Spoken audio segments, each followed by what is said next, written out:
Our first ever sponsor, Don't Hide the Plug. Don't Hide the Plug is an apparel company co-founded by two brothers from Flatbush, Tafari and Rossi Harper.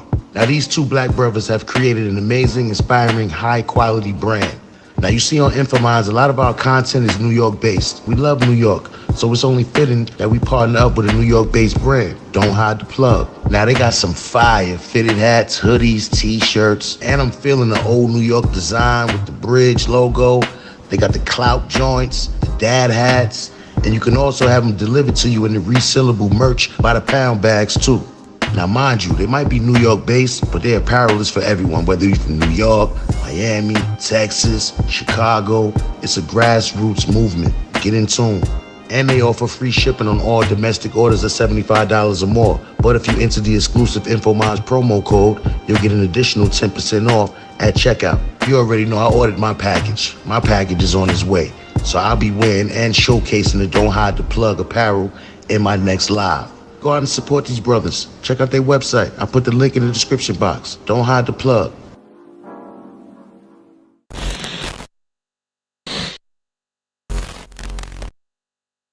Beauty. What follows is a story about a group of people who came to do our own thing, as one man put it. What their thing is a little complicated and more than a little unnerving to some of their neighbors in Putnam County, which is about 70 miles southwest of Atlanta. Fox 5's Doug Richards joins us now with more on who they are and the biggest questions surrounding these folks. Doug? Amanda, this group is probably located about 50 miles south of Athens. It's a group that has published piles of newsletters and writes favorably about bits and pieces of all the world's major religions. Yet its members say they are non-religious, a fraternal order, like the Shriners. The group's leader is described as more than a teacher. He is the supreme grand master and happens to be from another planet. The Eatonton-based group has several names: the Nation of NUWAUPIAN Moors, the Ancient Mystic Order of Melchizedek.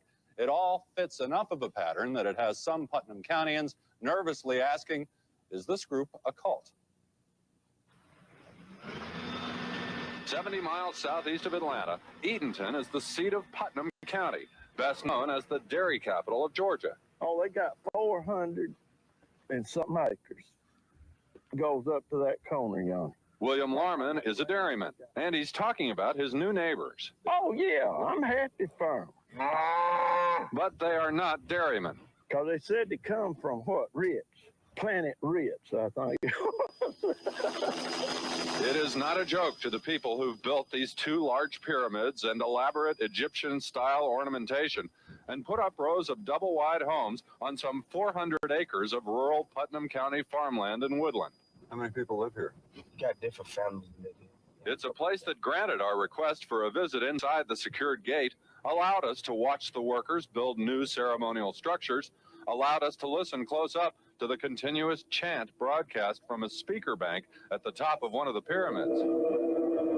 For people that want to get spiritually in tune with the you know, understand. But for the most part, sidestepped our requests for answers. What about the guy from another planet? We'll make sure you get all of them. Are they a cult? Depends on the definition of a cult. Certainly there are many characteristics similar with other entities that are defined as cults. How long you lived here? About 6-7 months. Jerry, our tour guide, says he came here from Alabama. The sheriff says most of the other residents come from the Northeast, New York, Philadelphia, Baltimore. How many, including how many children, is unclear. He's Yanun? He's known by many names. The group's leader is identified in literature as Malachi Zodok York, the Supreme Grand Master. He is described as a charismatic speaker and apparently a prolific writer, producing monthly newsletters and dozens of books. He says that he is from the 8th planet in the 19th galaxy of Eliwan, a universe far outside of this one. Does it make sense to you? That's in the book. If he wrote it, then yeah. We're from Orion. Dr. York is from Risk. He's from Orion. What's the deal? It's nothing strange. It's just new to the public. The vast majority of cults are started by an individual who's extremely charismatic, who's very confident, very commanding, in some cases very demanding, expects an awful lot of the followers. So this is the Compound nightclub? No, it's not a compound. Oh, it's not a compound? I'm sorry. Not at all. The centerpiece of the Putnam County property is a nightclub the group opened in October. At midday, it was in high decibel preparation for an upcoming party.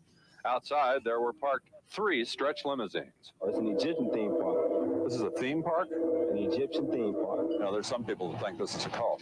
Well, there's 2 ways to look at it. We don't happen to have a religious belief. You know what I'm saying? Now, on the other hand, culture, there's a connection there.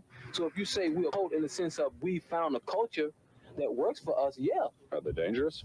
I have no information to indicate that they are dangerous. What they are is a roadside curiosity to native Putnam Countyans and to the folks inside the gate, a community with children and entertainment and an Egyptian theme and a leader they call Grandmaster, who writes that he's from another planet. Maybe the spaceship come in here and I could get away with him. You see all that we're building out there? Yeah. Does it look like we're going anywhere soon to you? We build it. It's so beautiful out there. It's a beautiful, peaceful environment where we invite any nationality, any race to come out and visit.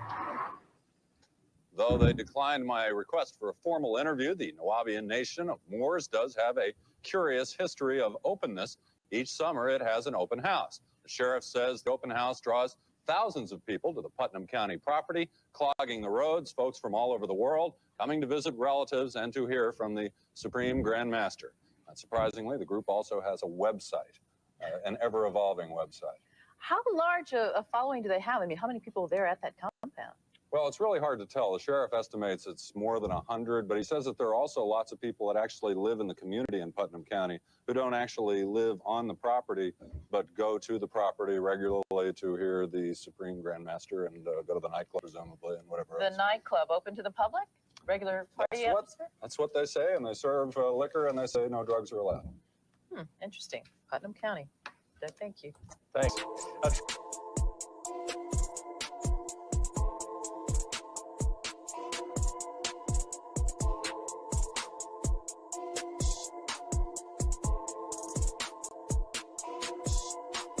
Welcome to Pocket Watching with JT. Real Accountant Reacts. Jason Thornton is a financial advisor licensed in both tax and financial planning.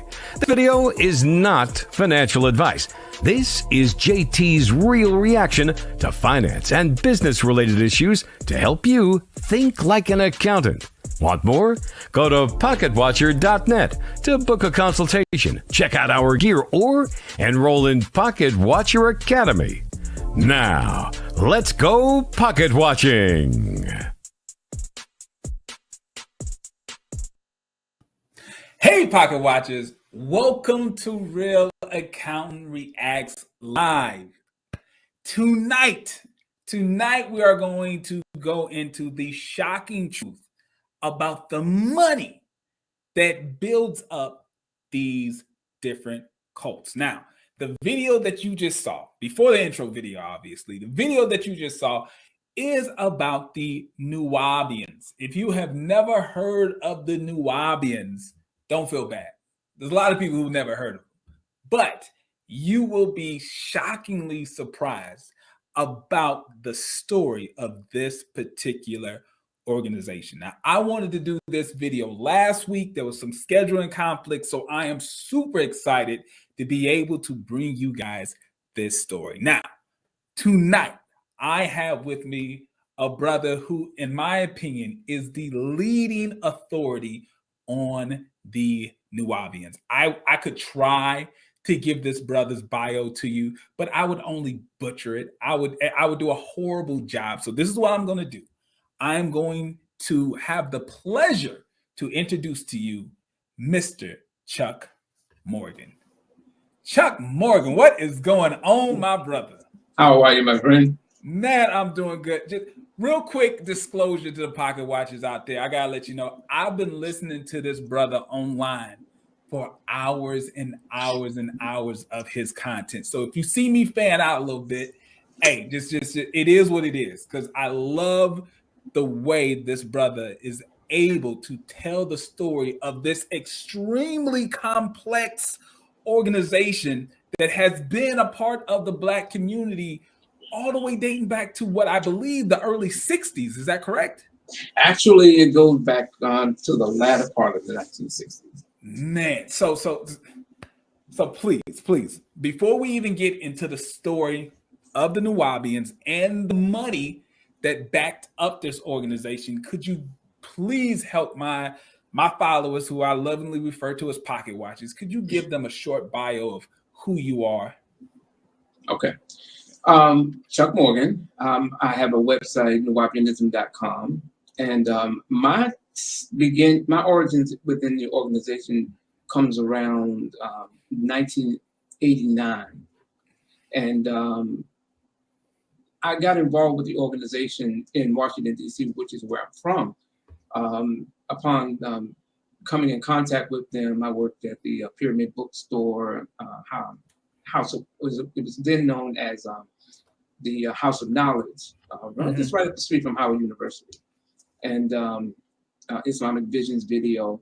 And I had little interactions with them, and my initial introduction into them was one night in Georgetown, where I had, because when I worked at the Pyramid or the House of Knowledge store, I did some type of handcrafts and things like that.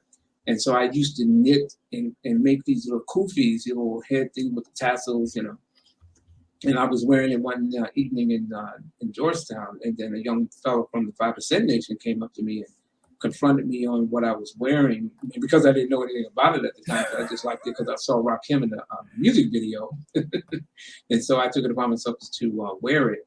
And that confrontation left me kind of shocked and shook. So I needed to get some information on who this person was and what they represented. And so one day I was on Georgia Avenue in Washington, and I saw guys dressed in white outside of a then People's Drugstore, now CVS. And he gave me a couple of books. We talked, tried to give him this audio. When I saw a picture of the leader, I kind of was turned off because he had that kind of cult look, the holding the staff, looking away from the camera, wearing whites, Right. So I was kind of turned off by that, but I did listen to it. And the way that he had this kind of charisma, it didn't fit the image. Okay. And in addition to that, it cleared up, or it answered or addressed what I was looking for. And so that led me to go on and on to learn more, get more. And then eventually I started hanging around brothers in the Bait, or the house where they were located in Washington on Rhode Island Avenue. So being involved with the organization at that point, I started doing a lot of studying, and being within that organization and you really apply yourself, you kind of move up in a sense, because they look at you as not just some spaced out brother that's there to, do all the spiritual things, because you have one group of people who were the spiritual people, and then you have people who were soldiers, I guess, and then there are people who were teachers. And over time, my claim within the organization was that I studied a lot, and I was more studying the doctrine. And around about later in around 1990, that's when I first met Malachi York, then known as Imam Isa, in upstate New York. And I came across him in Brooklyn, but to actually deal with him on a one-on-one was in upstate New York. So that really is my start within the organization. Nothing fancy, nothing big, just a grunt, if you will. Right. Just that I kind of took it really blossomed more around the mid-90s, because I started doing talk radio in Washington, D.C. Okay. And Joe Madison was my mentor at the then WOL station, one of Captain User stations. And being able to be this avenue to take the doctrine or the teachings to a different location was something that he really appreciated. And that's when we really started to have a close, something of a close relationship as far as being with the leader and having access to publications that hadn't come out yet, or proofreading the publication, or just getting mouth to ear information. So if I'm getting a debate or a discussion, I have more ammunition because it's coming directly from the man. Right, right. So I mean, obviously, you're an insider. You are a member of the organization. You got introduced to it. Your ability to now start to broadcast the theology and propagate the message of the organizations over the airwaves. I mean, you brought it to a whole nother level that I'm assuming other followers / ministers, presenters of the organization, they really hadn't seen that type of work coming. That's what it seems like. You got recognition based off that. Yeah, and it did bring some levels of envy from other individuals, because even when I had the radio show, it was 3 of us, because York wanted me to have 2 other persons, because in Georgia he had a group of teachers, 3, known as the Triad of Atum Ray, and they being focused in the South, he wanted to establish a Triad of Atum Ray in the North. So it would be myself, Brother Jonathan, and another individual. And because one individual was a little more envious and didn't, because I have to do it this way, I have to pause, because to bring some context. When you became a part of the organization, you had to fill out an application, you had to have a physical, and then you had to move within the walls of the organization, that particular location in the city that you're in. So this being Washington, D.C., eventually I did get a physical, but the person who was running it at the time, I guess they saw the sincerity, I don't know, but he allowed me to move in without having the actual physical at the time. So because that was the format, how things were operating, because York had me doing so many other projects, I didn't have to live in the community around 1996 and 7. Okay. And because of that, and the other individuals who were living in, one individual didn't like it, so he kind of sabotaged the radio show. So I had to inform York about it, and then that was what later he asked me to open up a bookstore, and then another community in the state in Baltimore. Yeah. So I can see the envy already, because to them, and from my point of view, you were getting special treatments, right? You got some sort of preferential treatment, because they're looking like, well, we had to do these 3 things. He didn't have to do that. So and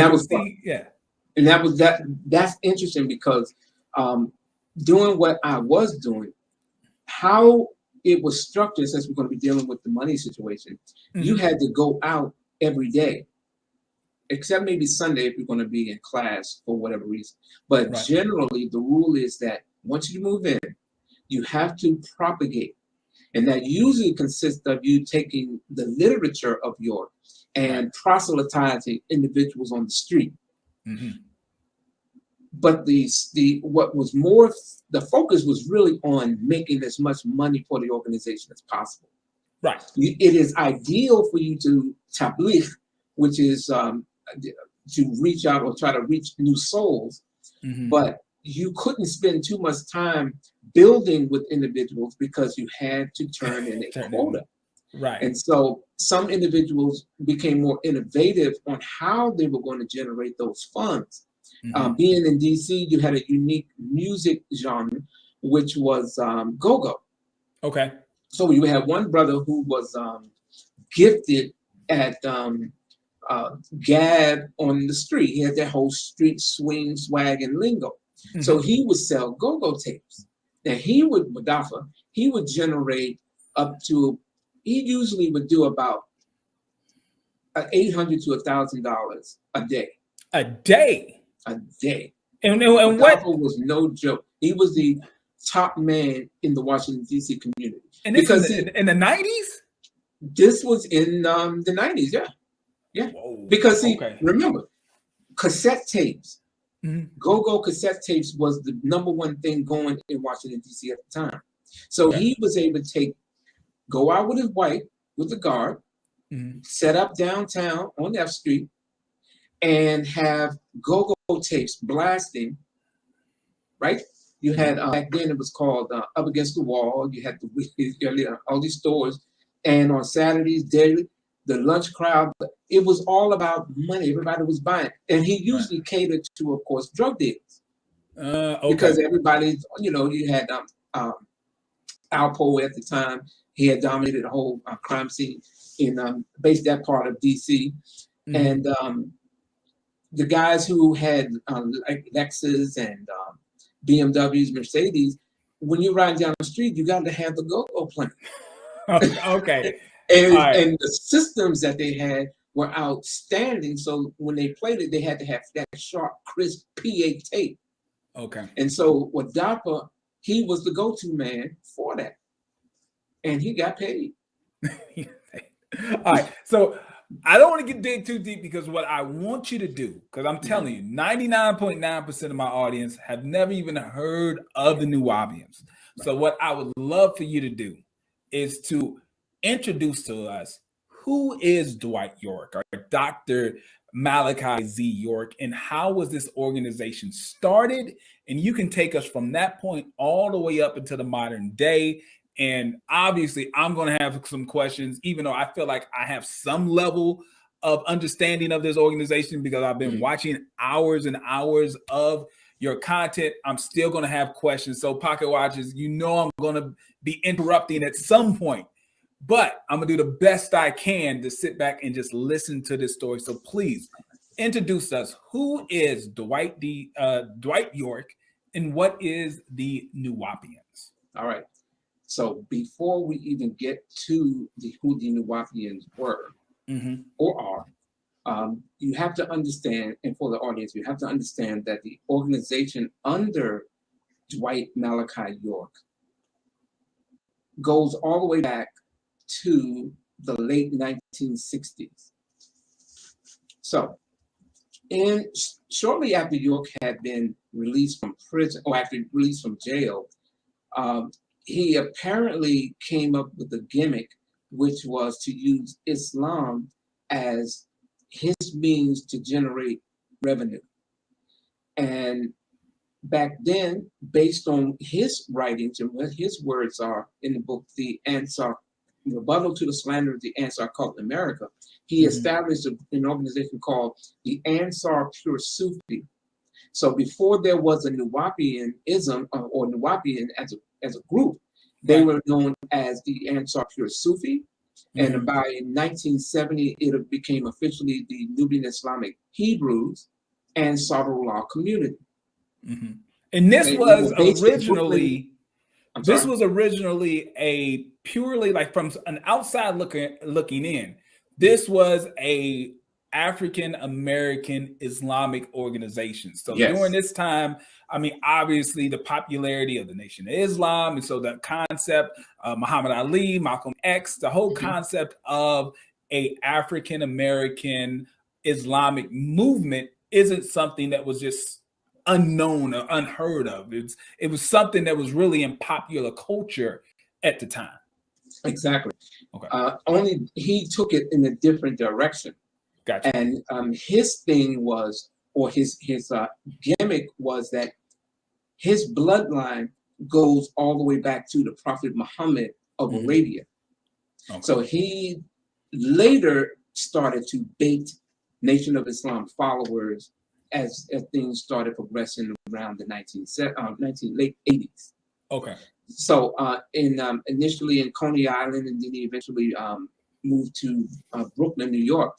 On 717 Brooklyn, New York, that was the location of the Ansarullah community, the store, which is still there now. And his thing was writing books or addressing issues in book form that had not been necessarily addressed, or at least coming from a Black perspective. They began with little leaflets that he would write and pass out on trains, etc. And he would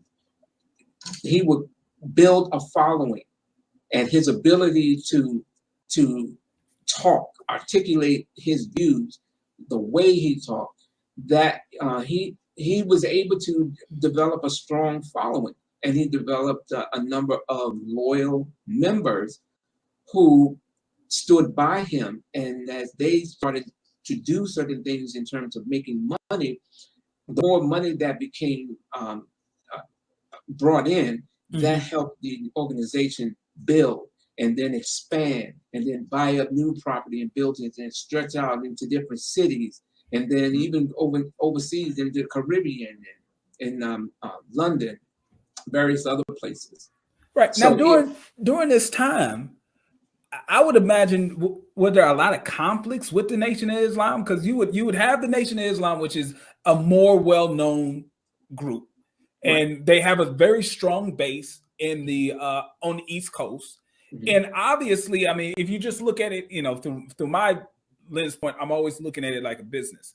All right, where we have competition that's going after the same group of people, right? So you're in the same market and you have competition. You got McDonald's and you got Burger King, and you're going after the same customers.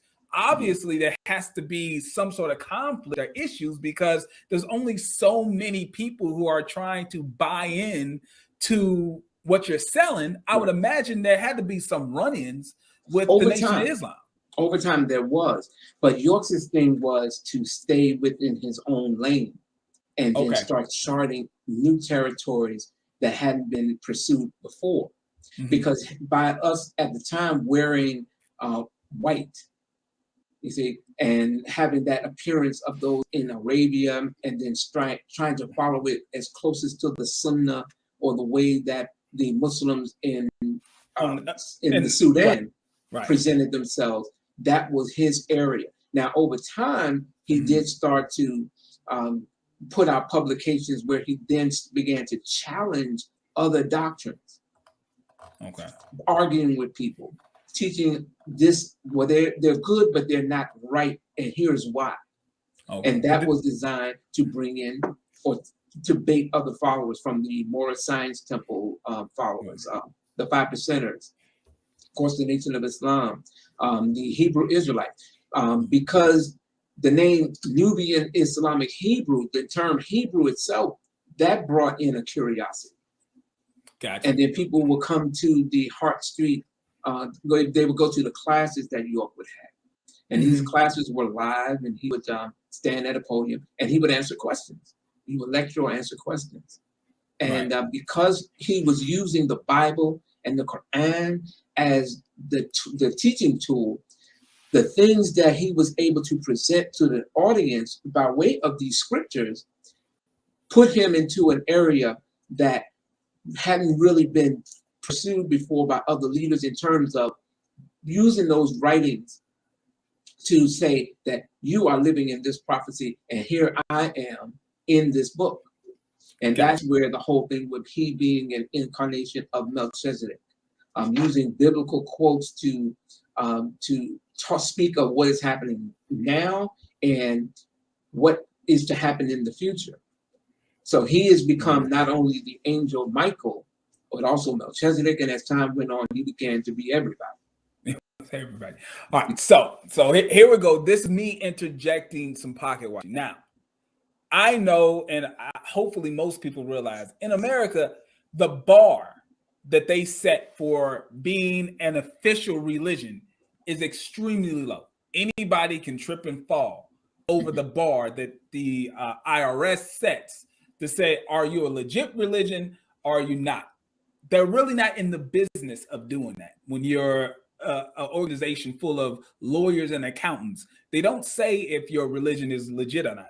Just all you have to do is basically say you're some sort of religious group, and you get that that status with the IRS. So you have this organization, a religious-based organization, and obviously all organizations require some sort of charity, you know, be it tithing, 10% of your income or whatever. But obviously this man was able to build an empire, really, of, you know, millions of dollars.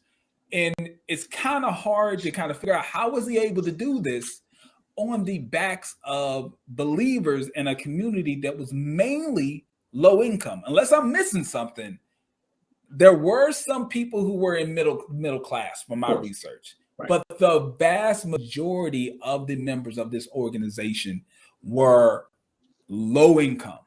How were you able to secure the property, the different buildings and stuff like that off the backs of people who were mainly low income? Well, in addition, over time, you know, these men who were residing in the community, again, they had to go out and they had to bring home the money. Some would take, there was called, we used to call it the beggar's bowl, where you would go on the subway and you would literally beg people that we're trying to build a school for the children. Okay. The Ansar children, and, you know, your donation would be appreciated, etc.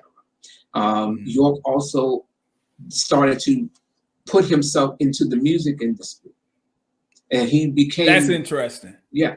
He became very, well, I wouldn't say very, but he did get something of a following. And because he aligned himself with very prominent individuals in the music industry, Kenny Gamble, Leon Huff, James Ingram was a staunch, powerful member within the NUWAUPIANs at the time. You see him in various photos where he's with Jackie Wilson's sister. You had, of course, as time progressed, the Nubian nation under York and the Ansars, when he had aligned himself with the Zulu nation.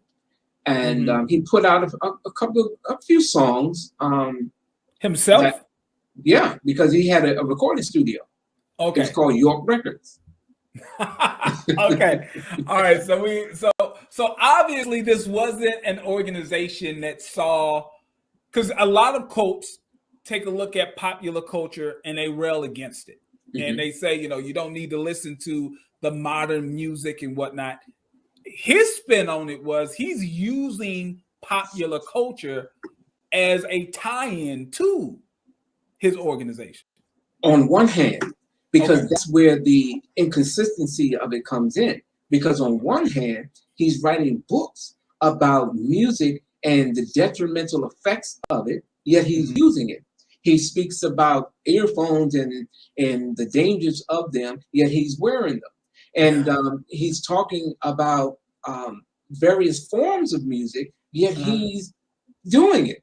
Like using artificial music, what he would say, artificial instruments, synthesizers, keyboards, drum machines. But his music is loaded with it.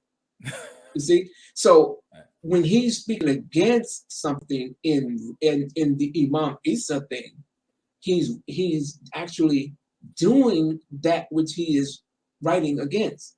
And he was able to convince the followers that, well, Dr. York is not like Imam Isa, because Imam Isa is a religious figure. But Dr. York, he takes off the white, he takes off the garb and goes into the clubs. And then going into the club, he's able to reach people the same way Jesus, he didn't hang around just all the believers. He had to go in, you see. That was his, that's how he was able to at least justify in the minds of the believers that he can have this dual personality where one, as Imam Isa, it's a holier than thou. He's the blueprint of what a perfect person should strive to be like. And then while he's York and York Studios, he's in the clubs, he's doing all the things in secular life that Imam Isa would frown upon. It's okay because he's using it as a fishing tool. He's using it to go after and get the people. Exactly. And in addition to that, he released a series of booklets because he was not only as Dr. York, the singer, but he also was a part of a group called Passion. It was, see, the music was centered around love ballads. He was a crooner, you know, like the whole Marvin Gaye type thing. Okay. It's on me, you're not to blame, all these, and then he had some. He went all in. He was all in on a music career, and it wasn't like a gospel singer Wood. He was all in pop culture music. And he also produced gospel music. Because York Records, not only the York record, he do his own thing there, but he also produced other individuals. People would come in to record in the York studios in Hart Street in Brooklyn, New York. And in that notoriety, people like he did started doing music videos. And in one music video, you'll see members of the Delphonics there.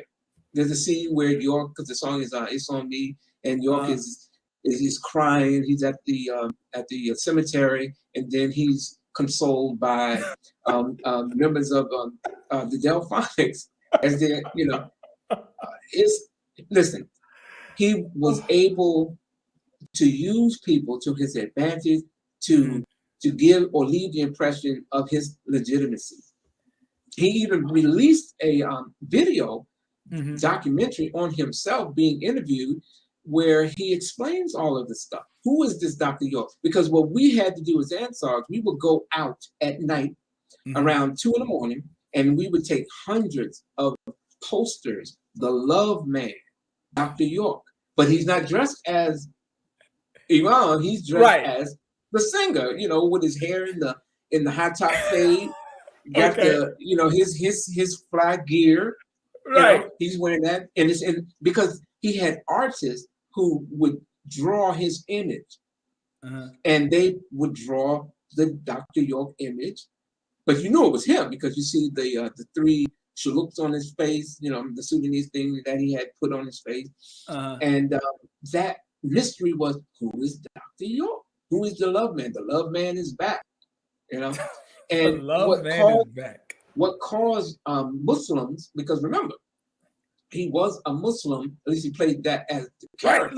Right, an Orthodox Muslim. Like he was presenting himself as an Orthodox Muslim. Teaching Islam in its pristine purity, meaning he was going beyond what the Sunnis and the Shia and all these other people, because they're not following the Sunnah the way that it is mentioned in the Hadith or how it's confirmed in the Quran. So he would take it that far, and that makes him the elite. And also because he is supposed to be from the bloodline of the Mahdi Muhammad Ahmed of 1845 in Sudan.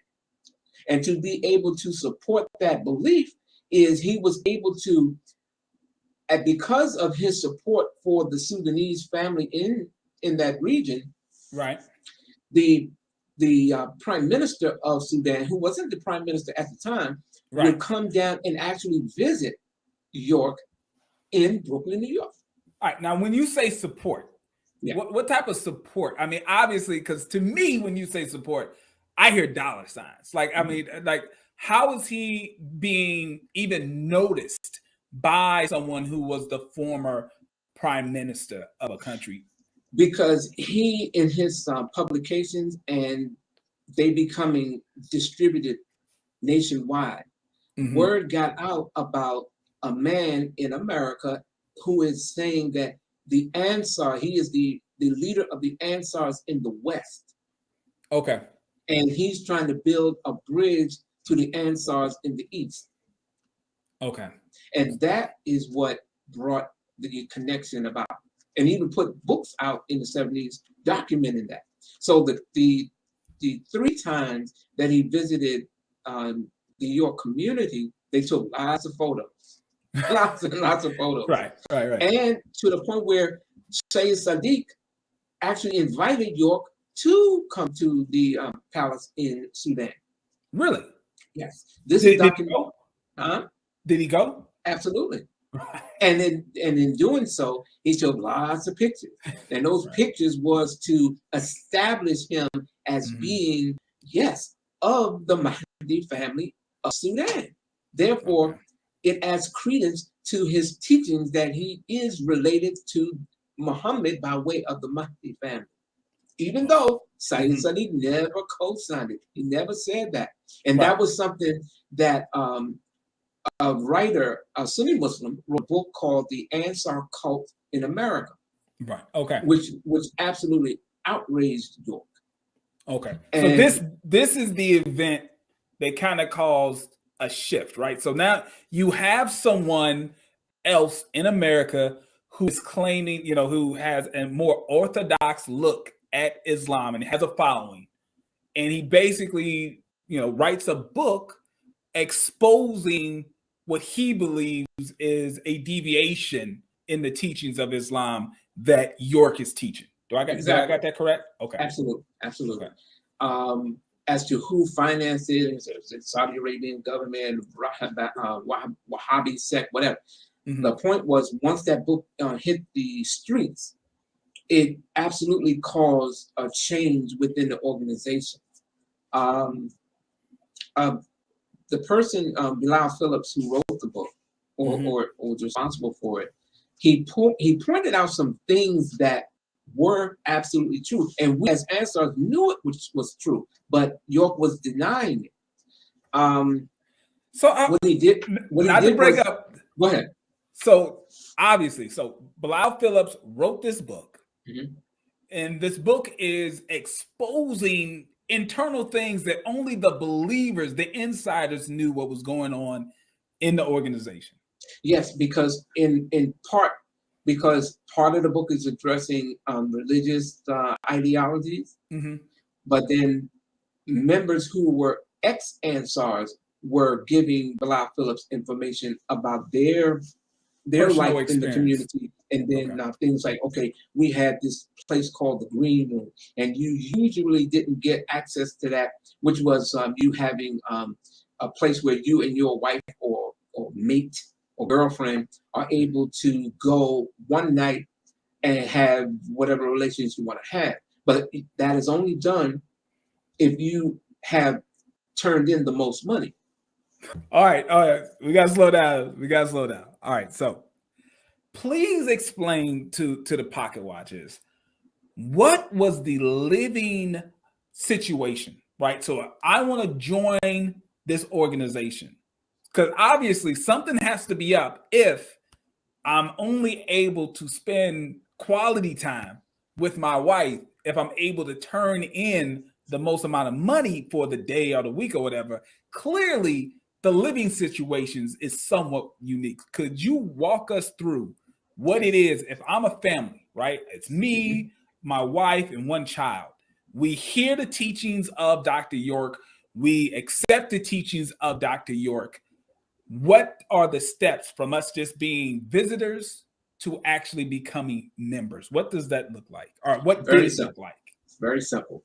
I'll walk you through the scenarios, how it works. Okay, so here I and my girlfriend, not even a wife, girlfriend, and we come across some writings as publications. We listen and we kind of like what we hear. Yeah, it sounds pretty good. And then, you're talking about the black thing. I'm kind of with that. I can vibe with that. And then I attend their lectures, and then I'm listening, and I'm like, wow, this is really, I'm hearing stuff I ain't never heard before. Right. And I may not agree with everything, but I kind of like support this guy. What do you think, baby? He said, yeah, it sounds pretty good. I think let's get more books. Then let's put this down. Then he starts to move it to where you come into classes and everything is good, but then there's another level, and the next level is that you don't want to get caught out here. You need to come into the tabernacle of the Most High. Okay. And the tabernacle of the Most High is where you would be protected in the event of a thermonuclear war. Oh, okay. So now we've got, after you get a little interested, you start to show some more interest. Now there's an element, and trust me, I've pocket watchers, I've gone down so many rabbit holes of YouTube for different cults. This would be the introduction of the end time section of the organization, where they're telling you that there's going to be an end time event, right? Where if you do not fully come into the organization, you may get caught out there with the non-believers. You need to come into the organization so that you can be protected from whatever end time event that's going to pop off. This is not unique to this organization, if you go down enough rabbit holes on YouTube, you'll see that every cult has some element of this end time. Exactly. So that would be the convincing theology that would get a person who may be kind of straddling the fence to come all the way in. Yes. Okay. And so if we're listening to this, and while they're telling us these things, then we start to get this kind of uneasy feelings of, wow, look at the climate of the world. There's a war going on. There's rumors of war. It's all in the book of Revelation. And then it comes out of her, my people, that you be not partakers of her delicacies. York is pushing this and saying that this is where you need to be, in the tabernacle of the Most High, because we are the people that the prophecy in the book of Revelation is saying that the 144,000 children of light are being raised. And it's they who will be the salvation to the world, the black world. And so you take it upon yourself, say, okay, we're going to do it. We're going to do it. So you talk to the administration. Right. What do we have to do? How do we move in? Because I want to move in. I want to be a part of this thing. Right. And so they inform you that, okay, here's a physical, there's an application that you have to fill out. And the application is a list of a number of questions. And that goes from what diseases did you have? Have you ever had venereal diseases? What crimes were you ever convicted of? How much sex do you have a day or week or month? You know, really intimate details that they're asking you about.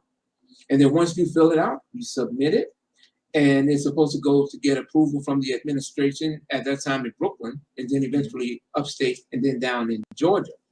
All right, real quick, couple questions now. Mm-hmm. Within the questionnaire that I would get, obviously you talked about the personal stuff, mm-hmm. and then there was the physical. Was there any questions about financial stuff? Did Yes. they have to give a financial disclosure? What assets did you own? What type of job Yes. did you have? Absolutely. How much money did you make? Okay.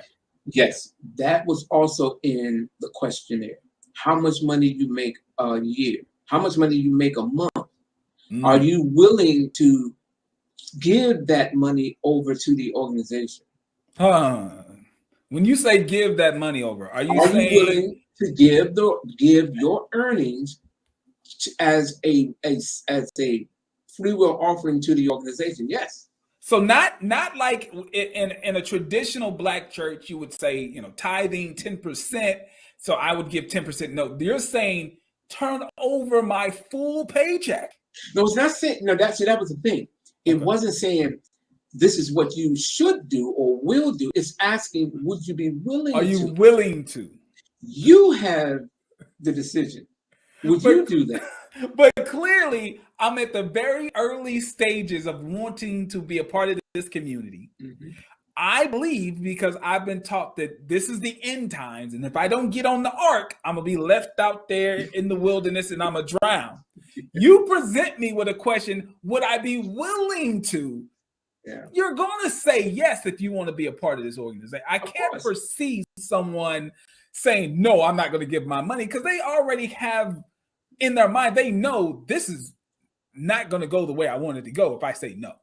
Well, I didn't turn it. I didn't. I mean, I said, yeah, I'm willing to, but I didn't. You know, right, because it was just a question. It's up to you. But you being one who wants to support the organization, and by the time you get that, you've already been indoctrinated to believe it's about the mission. Okay. The mission, because the Nubian Islamic Hebrew mission is that we are preparing a place for you and your family by way of the children. Because it was all about the children initially. All about the children. Yeah. And they were to be these virgins, these special children had to be raised. Mm-hmm. And they could only be raised within the tabernacle of the Most High. Now, what was the point of the physicals? I'm already kind of giving you my sexual history, my medical history, like within the questionnaire. Why do you think they had to literally go out and get a physical? Because a physical, in my experience, I played sports in high school and college. Physicals were just basically, you know, basic medical checkups to make sure that, you know, I had a good range of I mean, they weren't like really doing blood tests and stuff like that, were they? Yeah, we had AIDS tests and all that stuff. Oh, they went through the whole So thing. York's is you would see what York had done was he explained it this way. Okay. If you're going to move into a place where you have a number of individuals, we want to make certain that you don't have communicable diseases. And so that was it's plausible. Right. And of course, if I'm living there, I want to make sure that someone's coming in, they don't have, you know. And so, I mean, I give him that. Okay. And so that was the criteria. Like I said, certain people, they came in not necessarily having to have it done. Gotcha. Because when I did move in, I still had to turn in my money. Okay. All right. So bringing it back to the original spot. Now, me and my girlfriend, maybe a child, we hear the end times part. We come in, we fill out the questionnaire, extremely personal questionnaire that's going to give people who I do not know, but it's going to give them a lot of loaded information about personal things in my life. This kind of reminds me of a situation with the Church of Scientology, where you have members that come in, they do auditing, they basically just disclose some of those personal things about yourself, and sometimes those things are kind of held over the head of these members. When they try to leave, they're afraid that their deepest, darkest secrets will be exposed. Let me pause there because I think go ahead. I want to go back and complete the question. Right. For that question. What did it look like to come in? You touched on something that's relative because of the individuals who assisted Bilal Phillips on his book. York released a book called The Ansar Cult in America: Rebuttal to the Slanderers. Okay. And in that book, he not only addressed various issues, much of it he didn't touch that was actually in the book, but in the latter part of the book, he has each person that did speak to Bilal Phillips, their application, what they wrote, was in the book. Their personal information was put in the book, and saying you can't look at this woman. She had 4 abortions. She had gonorrhea. She was, she went to jail for bank fraud. Blah blah blah blah. These types of things were saying. These are the people that Bilal Phillips goes to. A Muslim goes to these corrupt individuals. Right. Okay. So that's exactly what multiple cults. I mean, the Church of Scientology is just probably the one that's biggest in pop culture that I can point to. But that's exactly a tactic that they're accused of doing. When someone leaves the church, then all of a sudden the things that they disclose to the church now becomes a tool against them. So we just joined. Why do I need a green room? What's going on now? Well, we're going to get to the green. We're going to get to that in 1 minute. So So once you move in, here's the layout. Okay. You have what is called the brothers' bait. The brothers' bait or the brothers' house is where the men stay. When you move in, you got to stay in a dormitory style living. Not just single men. Single or married. Yeah, as I just because I understand the situation when you've got a group of single men, a group of single women, but I'm coming in. Let's say this isn't my girlfriend. This is my wife. We've been married for 5 years. We're still gonna split up, and she's gonna go to the female dorm, and I'm gonna go to the male dorm. That's the sacrifice. That was the sacrifice because you had to make the sacrifice. Even in the application, it asks you that question: are you willing to separate from your spouse? Wow. And that's what happened. So your girlfriend or wife goes there, you go here. Now you do have what's called mate time. And mate time usually is set up when you come in after peddling for the day. And depending on which city you're in, because like in Washington, it was a little more difficult for the brothers because we didn't have much of a facility set up for that kind of make time. And the women can't just go, this is as Ansar. You couldn't just walk the streets. You had to get what was called a dunya pass. Dunya, I mean, a pass to go out into the world. Right. And you had to be accompanied by another female or sister. Okay. So the brother and the wife, they don't go off the property to go and just say go down to 7-Eleven and and get something and then come back. It didn't work like that. So obviously, there was no sense of just free movement. No.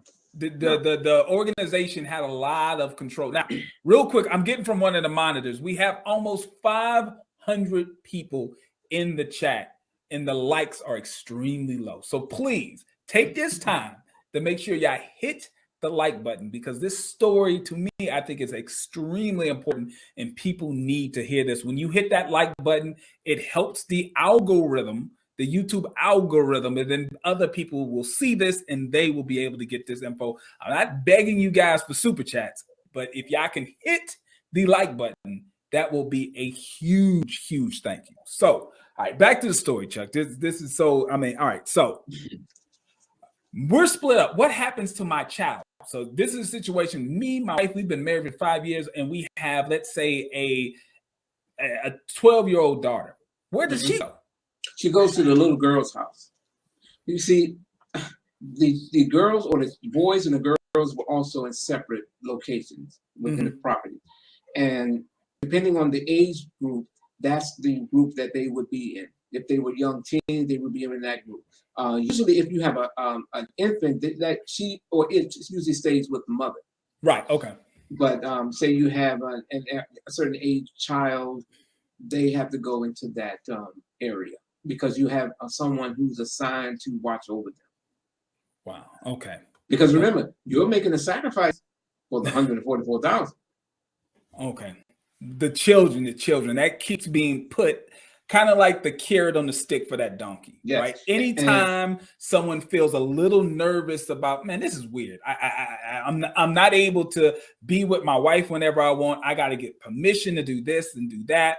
My child is in a totally different quarters from me. This is, whenever that little bit of doubt sets in, the carrot of this is for the children, this is for salvation, this is for a future that you couldn't even imagine or dream of, that carrot is put out there to allow you enough strength to say, let me stick it out one more day, one more week, keep it moving. And that's the way that it was. And brothers had to go through that kind of stress, because usually in a lot of these situations, the woman always left. Really? Yeah. In a lot of cases, the women left, unless they somehow got involved with the person in charge of an administration. Because remember, as Ansar Muslims at the time, you were able to have a second wife. Oh, okay. So because York had concubines and he was into polygamy, hey, at one time the Ansar men were able to have two wives. Well, girlfriends, because of course you're not married. Wow. Okay. All right. So quick question here. Now, before you talked about how, the brothers would go out, it would kind of be styled as if you're going out to save souls. You're going out to get the people. But the underlying message is go out and get some money, right? Yeah. My question is, what was the quota? You said that there was a quota. Yeah. What would a typical quota be? I guess this was around in the 90s. How much money do I have to go out and bring back and not kind of get in trouble? Well, depending on the city, that really determined it. In Washington, D.C., the quota was 100 a day. In the 90s? Yeah. In the late 80s, throughout up into the mid 90s, because eventually that system stopped. But that was your quota. You had to bring in $100 a day. When you turn your money in at the end, there's a brother who writes on the wall who's the high person and who's the lowest. The person who had the lowest turn in, they had to do all day guard next day. The two individuals, post one, post two. So you get no green room. The person who turned in the most money, which is usually Wadafa, he would turn in 150, because it as more brothers started moving in, you would have like 30 guys living in the bait. Right. Then they started turning in more money because you had a lot of hustlers turning in more money, and they started becoming a competition thing. Look at Ak, I want to get the green room tonight. Well, right. I'm gonna get my, so instead of turning in $100, I'm gonna turn in 150. And then I say, I'm gonna turn in 155. You see? How much of this money do I keep? Well, that depends. That depends on you. Meaning, you are requested to turn in your full quote. Okay. I'm supposed to give you everything. I mean, it is ideal for you to turn in everything, but a lot of brothers, they say, okay, all right, I made 200 today. All right, I'm gonna turn in my 100, and then I'm gonna pull back because I still got to re-up. I got to go to the wholesaler tomorrow, so I got to get my re-up. So I get my oils, my incense. If I'm catering to the women, I got to get me some hats. I got me some purses from the Koreans. Okay. I must have missed something because I was assuming, like many other cults, that they were going out and they were selling things that were actually manufactured or wholesaled by the headquarters organization. So, for example, if I'm in a organization and they produce a particular pamphlet, I'm required to buy this pamphlet at 50 cents per pamphlet every week. I need to buy 100, then I go out and sell it. But apparently, y'all weren't buying organization provided material. You actually had to go out and find materials yourself to sell. No. Okay. You did get the books. You had to buy your publications because you got to. Listen, you could get them. Some they gave you like some old books. Some of the old language book stuff. They kind of make your table kind of look like it's got something on it. And then there were all the new books that are coming out on Christianity, Islam. You buy those books at a lower price, like a wholesaler. Gotcha. Okay. So you did have stuff that was provided from the headquarters. Oh, of course. So, okay. And the idea was that you focus on the paraphernalia that the organization is putting out. But because brothers know you can't make $200 a day selling just the books. Right. No matter how it wasn't selling like that. Okay. And especially when you're looking at the time, you got to be moving to your next spot at the rush hour. Okay. So you had to have your oils and your incense. You had to have something else as a side thing. The real money makers. That's the where, things that was like you'd be like propagating the faith. That would get the crowd. The go-go tapes was a perfect example. Well, Dr. he was like, okay, I'm gonna have who moved this, the resurrection, some of the True Light tapes. York would all the classes that he would give in Brooklyn, they got released on cassette tapes, and they had these colorful names, and they were on your table. So he had a lecture. He had a lecture series that I'm assuming was called True Light. Yes. And that lecture series was probably something that was a main selling piece, like a hot tape to sell. Yes, but you needed more to actually meet your quota. To be on your table in order to really generate the funds that is needed so that you can prevent being on guard. All right, so we understand what the reward was when you brought in the most amount of money, right? That was the green room. You were able to have, special time with your lady. But hold on. Again, the person with the highest turn-in got the green room. So if you turn in $150 or $200 and you go to the green room, the dude that turned in 180, he just get to go sleep at night. So no second place, no third place. You have to come in first or you last. Number one, yes. Okay. All right. So when you're number one, you get the green room. Yeah. When you're number 2 through all the way before the last, you don't have all day guard. You may have to get up in the minute, depending on the person, Wakil, who was the one in DC who was doing it. If he put you on a list that everybody had all night. There's a guard, 24-hour day guard.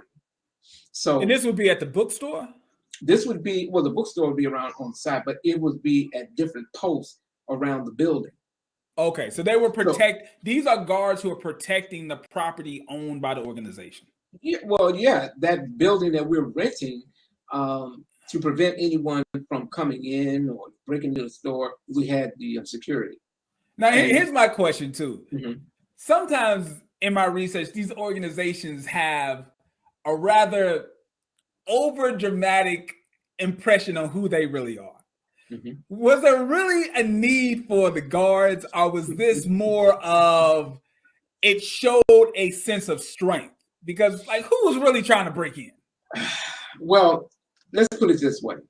Not really, but depending on what city you're in, say in New York, of course you had to have that. In DC, and then when New York and when that book, The Ansar Cult, came out, there began to be this little warfare going on between the Ansars and the Sunnis. Okay, I can see that. And it literally got physical, where people were stabbed, attempted murder, all this stuff. Okay. And so I can see York that. was in fear that the Sunnis were going to try to come and kill him. You see, so they really started putting a heavy emphasis on the guard situation after the 90s, while York was putting all these things attacking Islam. Mm-hmm. So that was on one hand, but it also, yes, it had to show a level of strength, because York established a military within the organization called the Swords of Islam, the SOI, or the Mujahid is what we would call them. Right. And these were guys who trained. They were marching in formation, and they were practicing martial arts and all these other things, and weapon tactics. Really? Okay. Yeah. So they were designed to not only be a show of force, but also to combat any conflicts, or if there was an attack by the Sunni Muslims coming in to attack the Ansars. So in the middle of the night, say at 3 o'clock in the morning, the brother will come to you while you're in dead asleep, subhanallah, salatu, guard. Mm-hmm. Because in addition to you being a Muslim, you got to do your prayers 5 times a day. And you got salatul fajr. You got to do subhanallah, salatul fajr. Wake you up. If you get up at 6 o'clock in the morning, you got to do guard from 6 to 9. Then the all-day man, who was the low man, has to do the guard from 9 to 9. If you are caught sleeping on guard, you either get punched or you get taxed. And being taxed is you continue guard from 9 until midnight. Oh my God. Okay. All right. All because you didn't turn in. You didn't turn in. So that, to me, that's an extreme motivation. Exactly. For me to get out.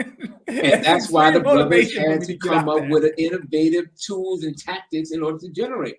Right. Had to bring in that money. Now, let's say I'm having a bad day. I know I'm the low man on turn in. Mm-hmm. I don't feel like doing guard today, man. I'm having a bad day. I don't feel like, holding posts and being a guard for 12 hours. Mm-hmm. What happens to me? Like I'm just like, you know what, whatever. I'm walking away. Well, you're given a choice. You either go on guard or you get out. That's it. Mm-hmm. You either do what you're supposed to do. You know the rules. If you don't want to comply, you gotta go. Okay. And you don't listen. When you are put out of the community, or when you have to go, you go on the spot. There is no tomorrow morning. If it's 2 o'clock in the morning, you got to go.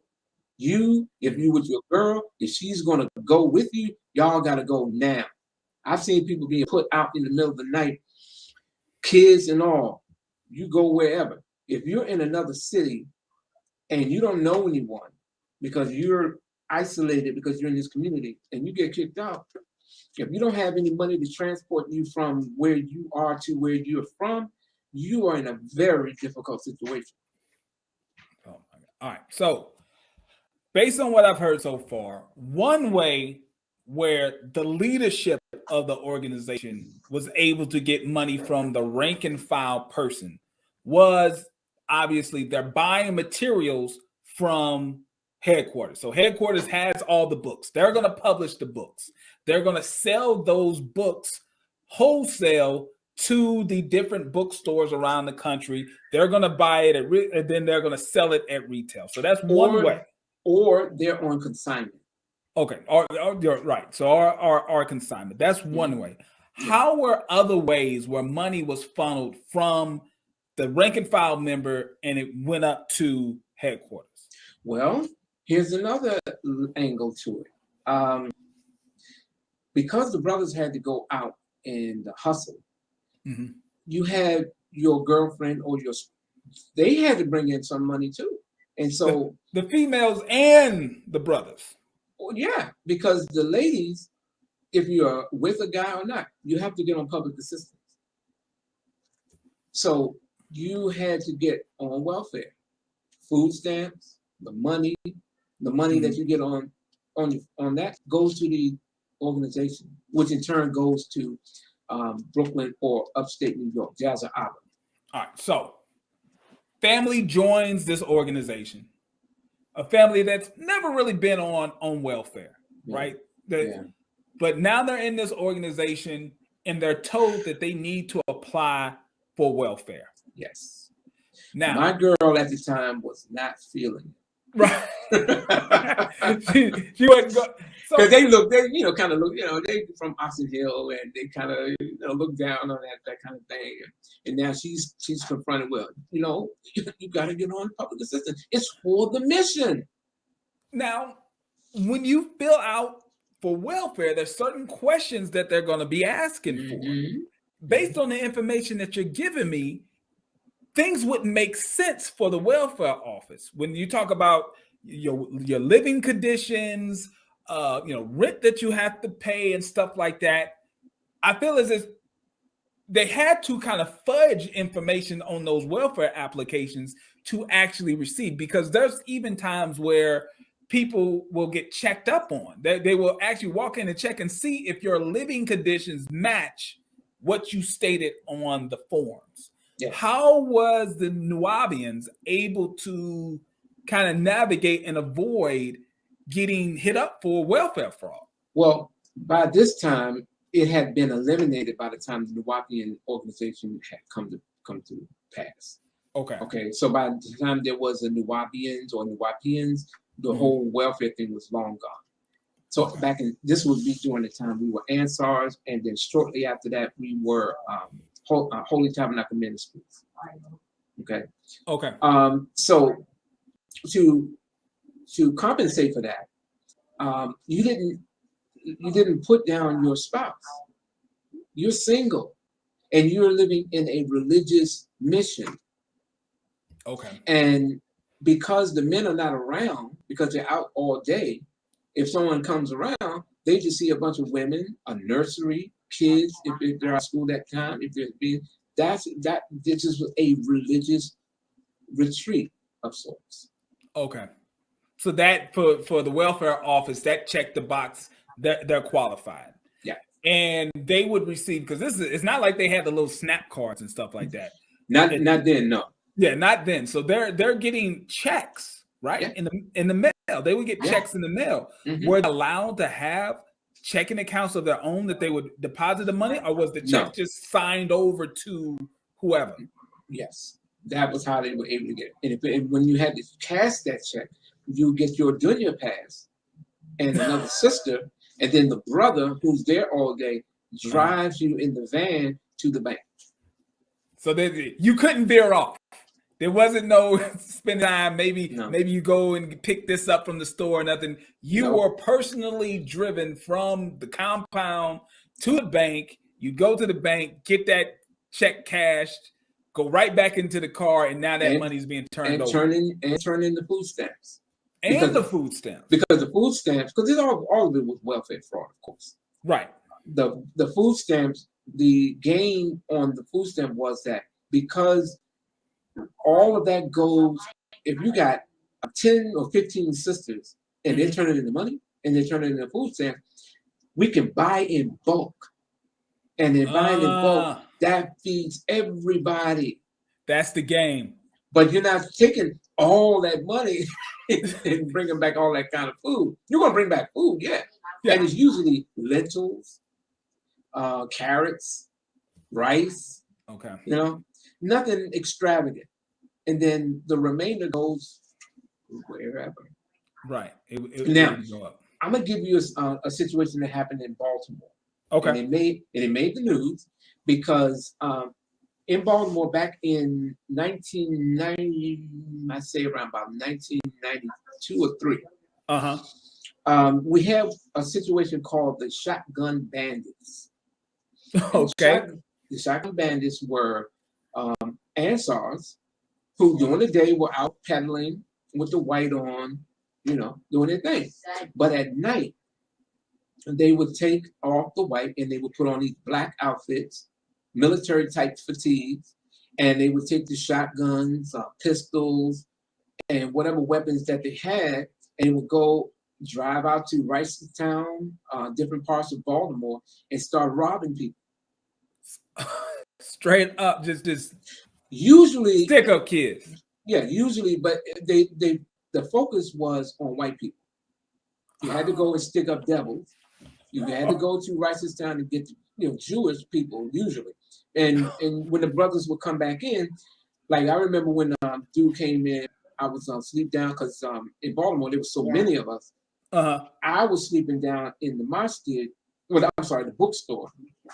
And so the brother came in, and he said, "Look what we got," and he just threw a pile of gold jewelry and dollars on top of dollars. Look at it.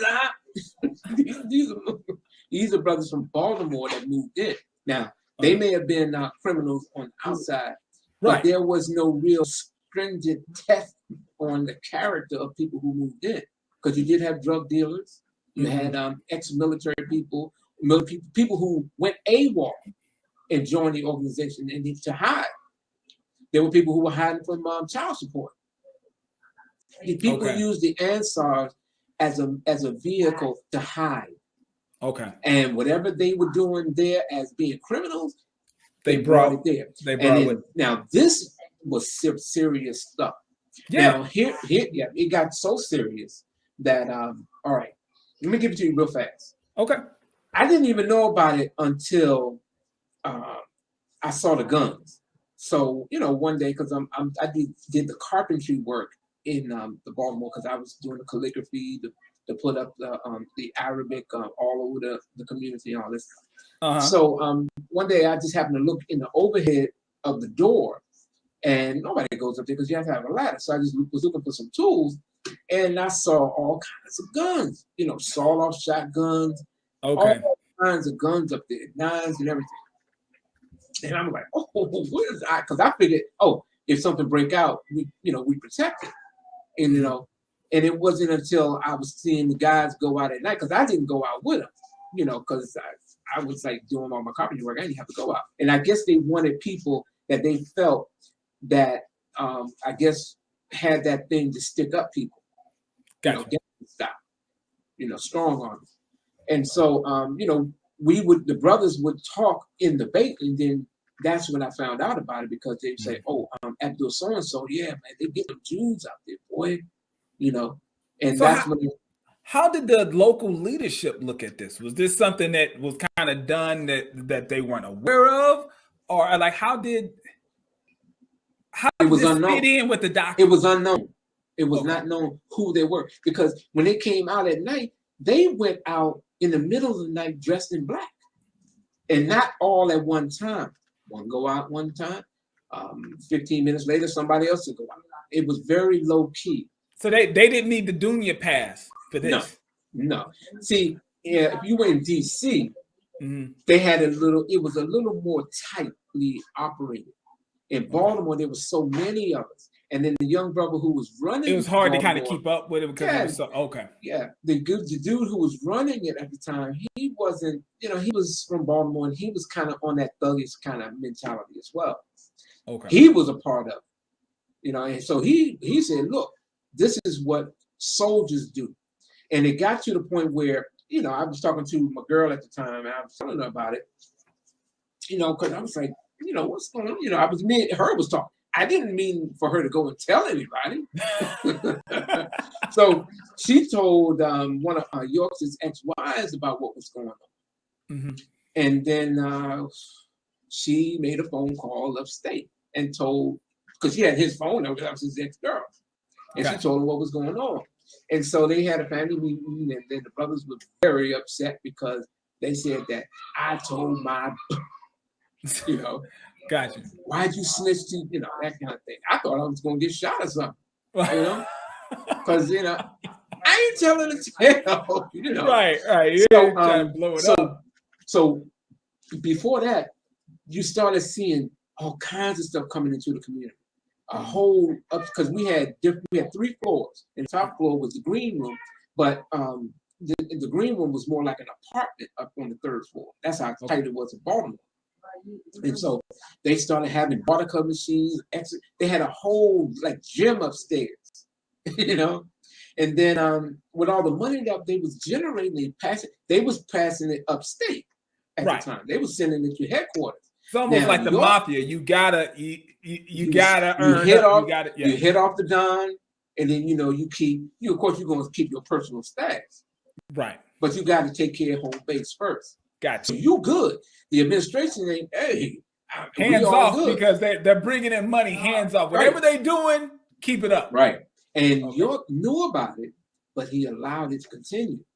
So what he told was, y'all need to stop that. But they didn't stop that. Because their thing was, of course he's going to say stop. What do you say? He's getting money from this, but what are you going to say? You know, and it wasn't until they got caught doing it, and then York had transferred certain people to different places. But then by that time, they had continued networking. And eventually, they started doing it in different cities. Ultimately, I think 2 of them got killed in a shootout with police. One was arrested at the airport with a suitcase full of money. And I think, they all eventually ended. And it made the news because it was called the Shotgun Bandits, and it got linked back to this religious group in Baltimore on Airedale Avenue, the Ansars. But York was never implicated in it. Not personally. No, he was never. But he did benefit from that money, and that was a lot of money. They went out usually every night. Usually, like I think it was on Friday, Saturday, Sunday, Monday. Whoa. They wanted, but they had to go in different places. Okay. And then one time they even robbed the savings and loan. God, they robbed the straight up. They put people in the vault, and I remember watching it because we was watching on the news, and because he was an Ansar, I guess he panicked because they said he had some little beads. And he kept on repeating some language. He was taking his prayer beads during the robbery. During the hostage thing. I think they gave him 100 years or something like that. But my point in saying all of this was that was another vehicle that brothers used, and they were justified because it was all about the mission. And that's what we were saying in the family meeting. The brothers were saying, those are soldiers. You know, for them to put their lives and livelihood and freedom in jeopardy, they're doing it for the mission. And you told your bitch about that. Excuse my language. Right. So the ends justified the means. Exactly. Right? It didn't matter how they got the money. The mission was so more important. The money was the number one priority, not how they got the money. Yeah. And the mission was a fallacy. And so my girl, her thing was, if they get caught, we all go down. That was what she was trying to convey to me. You tell them that, you know. But it was what it was. I have the news clippings and everything, and there's a brother I know who was right there during the whole time. It's crazy. Wow.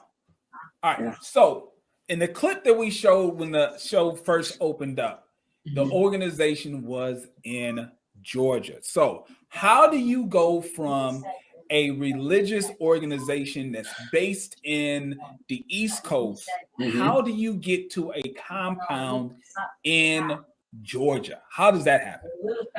Well, what had happened was York had let us know that he was setting up a teaching type of group called the Young Disciples. And these young disciples would be kids around the age of 18, and I think the youngest 16 to 18, something like that. There was an age limit, and these were going to be the new elite teachers, and they were going to be based in the new location in Atlantis. And Atlantis would be, they would go from Jazir Abba in upstate New York, Sullivan County, Monticello, Okay. the Catskill Mountains. They would go from there down to Eatonton, Georgia, and the name of the land will be called Wahana, the Golden City. Okay. So there's a promotion say, hey, we're going to cultivate a core group of what, young ministers? Like what would you consider this core group would be in this organization? I mean, I'm imagining this is going to be like just a core group of people who would be trained up to then what, proselytize and go out in the world and bring in more members. Like, well, how their does that thing work? was, yeah, because their thing was to be, they were going to be the elite teachers. They were going to be groomed to the point where they'll be teaching in universities. Okay. They're going to be, yeah, that's how thorough they were supposed to be. The young disciples. These will be disciples of Rabboni. By this time, York had changed his name. When he left Islam, he changed his official title to from Imam. It's from Asai al Imam Isa al-Hadi al-Mahdi to Rabboni Yeshua Bar el-Hadi. All right. So you got an organization that started out as an Islamic group. An Islamic. He left it. He left the Islamic. He completely just left and dropped the whole Islamic and thing. He became and said, the Nubian Hebrews. Became the Nubian Hebrews. How do you sell that to the people who lived at least 5, maybe 10 years of their lives as, in their minds, they are the most devout Muslims in the world, right? They're the most devout Muslims that they could be. How do you then, on Monday, I am the most devout Muslim in the world and I'm following the most devout Muslim leader on Monday? How on Tuesday does that Muslim leader explain to me that he is really a Jew and I'm a Jew? How does that work? Very simple. Because you follow the Lamb wherever he goes. So that was the term that was always used, because he was the Lamb. Back then, he was the Lamb of Allah. All right. So let's say but I'm putting that and then I'm gonna follow up. How he was able to do it was very simple, because he would teach that this was a school. He's taking you through a school, and Melchizedek in the Quran taught Moses in the various schools. So he's teaching you, the school of Islam, the school of Christianity, because he said the first school was Christianity and then Islam. But we were originally Hebrews before we started coming into this Islamic thing, which is not true, but that was a selling pitch. That's how he can make the transition. And I mean, obviously there had to be a minority of people that was like, what? Of course, there were people who laughed. Yeah, they were just like, nah. They left. So he said it's about shaking the leaves. Okay. All right. Only the strongest and the most faithful are going to stay. Those who leave, they should have been gone anyway. That's why I'm doing. Hold on to the rope as one community. That was part of the mantra. It was hold on to the rope. Okay. Follow the Lamb wherever he goes. And when you follow the Lamb wherever he goes, that means from whatever state, whatever school he's teaching you at the time, don't argue with it. Follow the Lamb, because he is the guy. He is al-Hadi. I forget the Arabic word for that. He is I forget what it was, but anyway, he's the guy. He is the access. He is al-Qut. He is the access. You have to follow the Lamb, and it takes faith, iman. You got to have that. Faith. How can you not follow me after all the truth that I put out to you? Okay. It's not coming from me. It's coming through me by the masters who guide my pen. All right.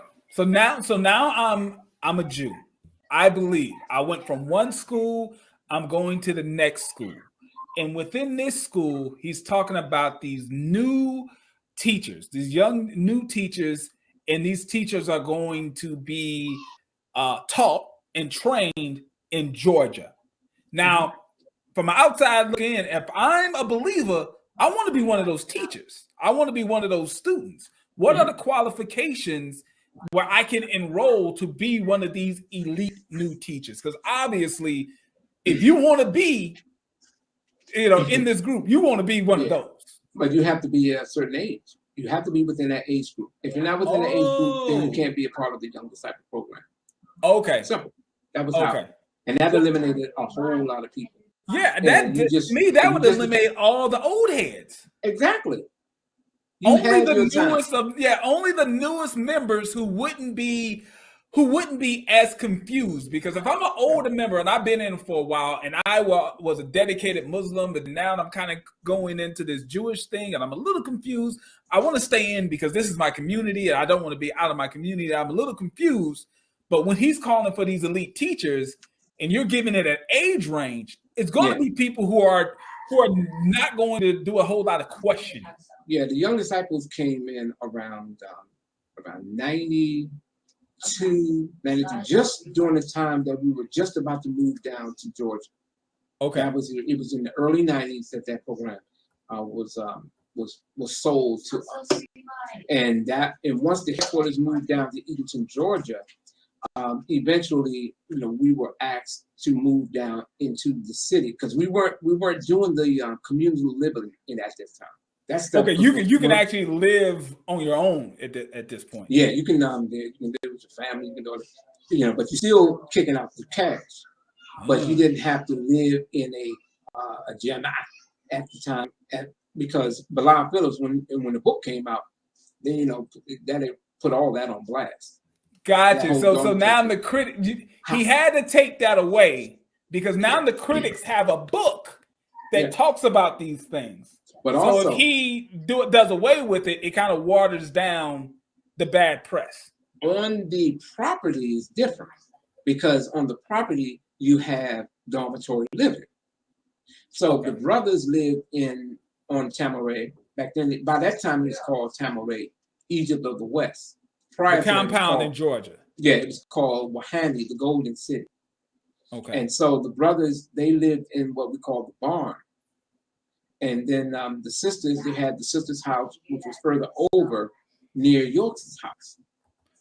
How much did this stuff cost? Like people need to understand, this compound was huge. Do you recall how many acres of land this compound was on? 76 acres. 76 acres of land.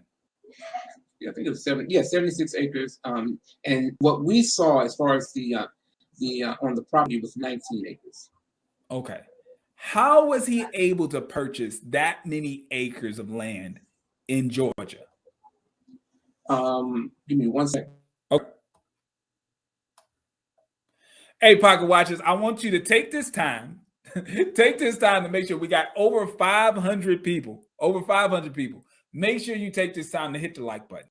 Just hit the like button. It costs you absolutely nothing for you to take a pause, get out of the chat, hit that like button, and jump right back in. This is an amazing insight into a cult in the Black community from the late 60s all the way through to really today. There's still little pieces of this cult that is still around today, and looking at the money that is sucked out of the Black community to be able to fund this organization. So make sure, take the time, hit the like button. Okay, I'm sorry. No, you're good. You're good.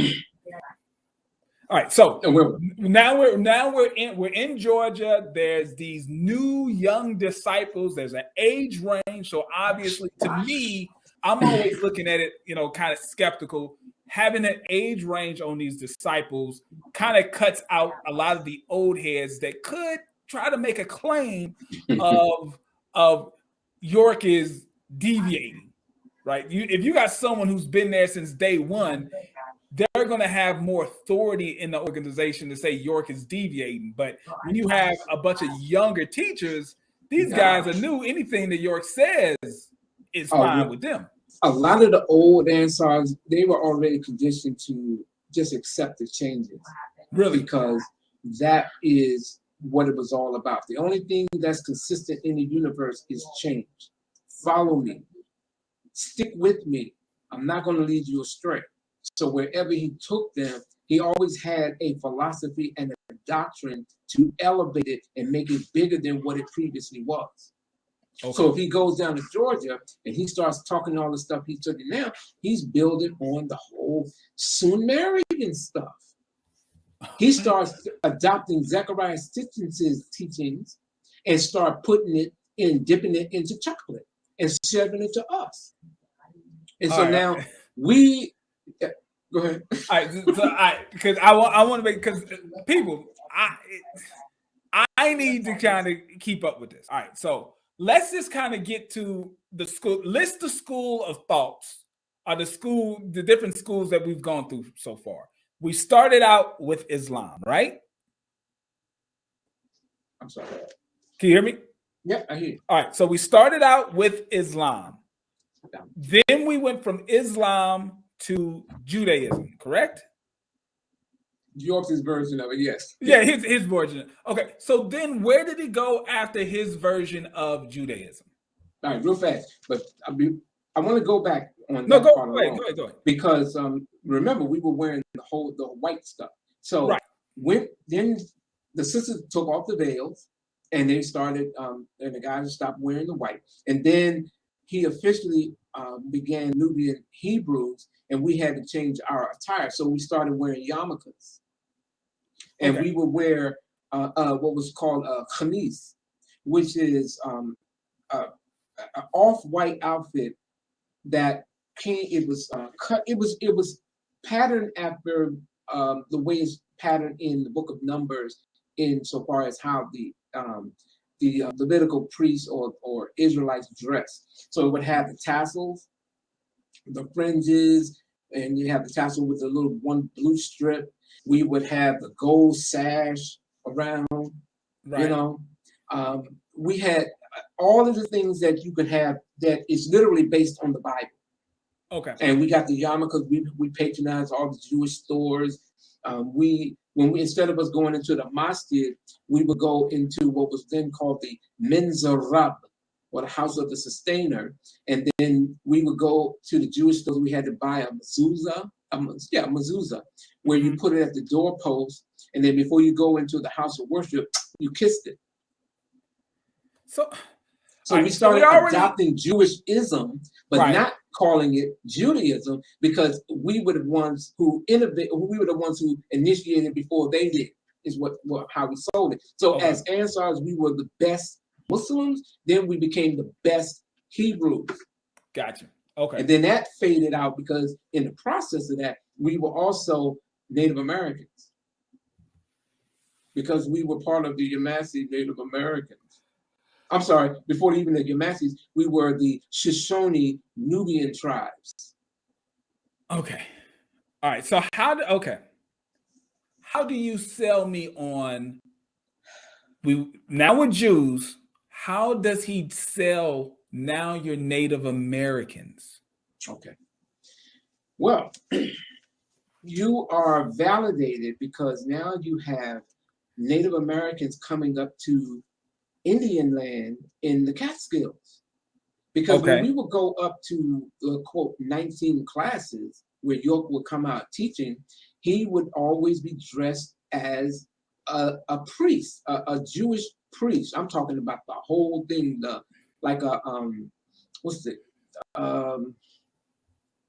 Urim and Thummim type of priest with the breastplate of priesthood, the 12 jewels. He had that, and he would have the crown, and he would have the whole thing. He had everything. He had the whole money. He had the whole costume, and he had the money to make it happen. So that was when, usually people will come up for a Savior's Day or whatever, his birthday, where it would be Rabboni Yahshua Bar El Hadi. Now, when you're going to the properly enough state, as you're going there, you're going to go through a wooded area, and you'll see sign posted, this is Native American land. Okay, very confusing. Yeah, but he was able to explain it because he had the gift of gab. Is that we are the Shoshone Nubian tribes, and that was because he being Dr. York, I'm sorry, he wasn't even Malachi York at that time. He was just York. He claimed that the name York, because Bilal Phillips put this book out on him talking about he's not from Sudan, he's from Boston, Massachusetts. Right. So he posted his birth certificate in a book, and in that book, it lists the name York, and then he said that upon realizing and knowing the family line, it turns out that I'm related to Ben York of the Lewis and Clark expedition. And Ben York married a Shoshone woman, right? And that in the book Black Indians, I forget the guy who wrote the book. It's a red book with black and white photo. It's called the Black Indians. I'm just about to say his name, but anyway, on page 2 of that publication, you see what appears to be a Black Indian female by the name of Diane Fletcher, and your claim that is his aunt, because he's really a Native American. Okay, so York can find himself in any story. So because of Bilal Phillips coming out with that book, a lot of things had to change. But one of the things that a claim that he made based on saying his lineage and everything, tying him to the most holy of holies in Islam, was kind of Muhammad, put on blast, right? Muhammad, right? He could trace, because he had Jesus's holy name, because he said that. What is Jesus's holy name? Rabboni. Rabboni, Yeshua. But not to alarm you, he said that I'm not claiming to be Jesus. This is just a title. Like Imam Isa, that's the title. It's the same word, only in Hebrew. This is how, but he sold the package so skillfully, because he had all of the attributes to go with it. He had the imagery to go with it. When we became a part of his fantasy, we had to buy the outfit. Right. We had to get the crowns. And a lot of us was like, good, well, you got to wear that Ansar stuff anymore. Now we get to walk around and do it a little bit differently. And so we had to get the camise, because he even unveiled it upstate, where this is going to be the new garb. And you see the brother walking out with the sister, the girls, the females, the sisters, they would be wearing Pakistani Indian garb.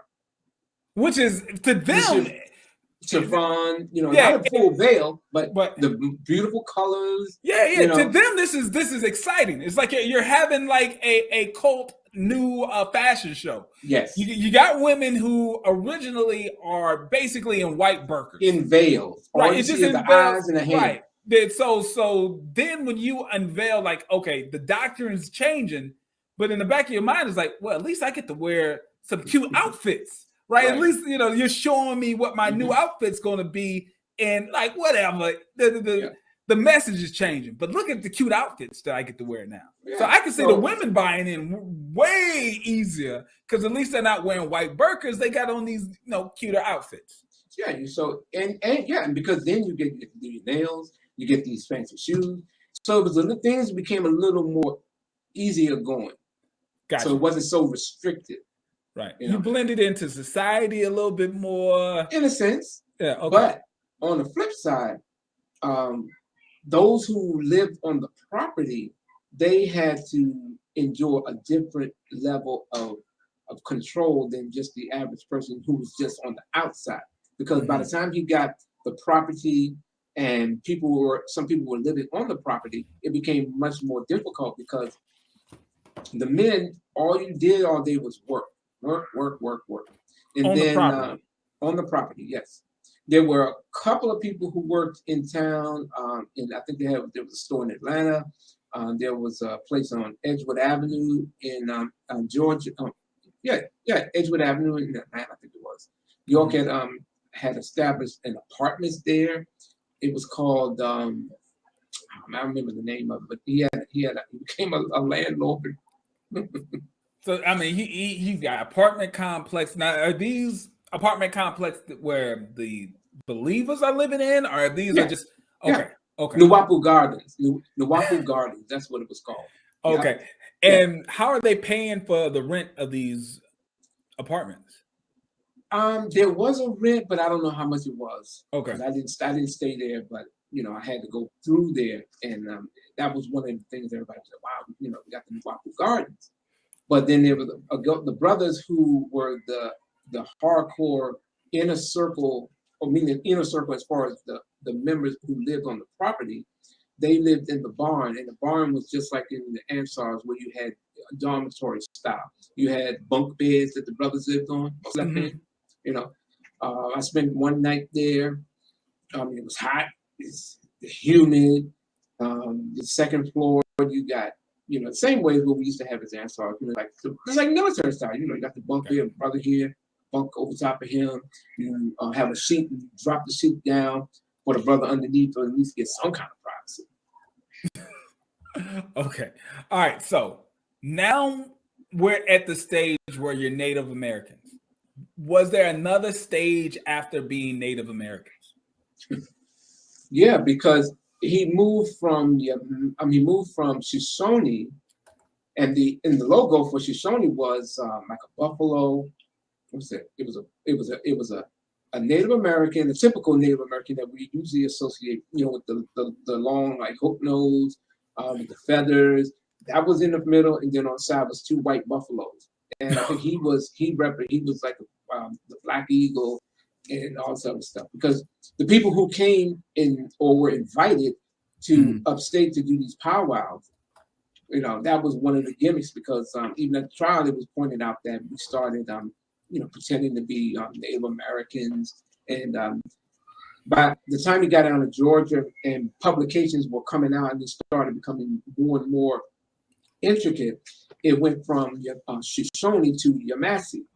And the Yamasee was supposed to be the original Black Native Americans on the East Coast, the Creek, Seminole, Yamasee.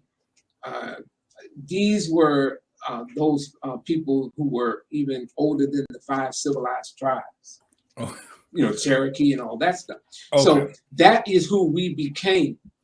We became those of the Yamasee Native Americans. And then from there, it started to metamorphosize into us being not just, because the term NUWAPO came when he was in upstate New York, where he started talking about it, but he said NUWAPO is a name that you'll know more about later.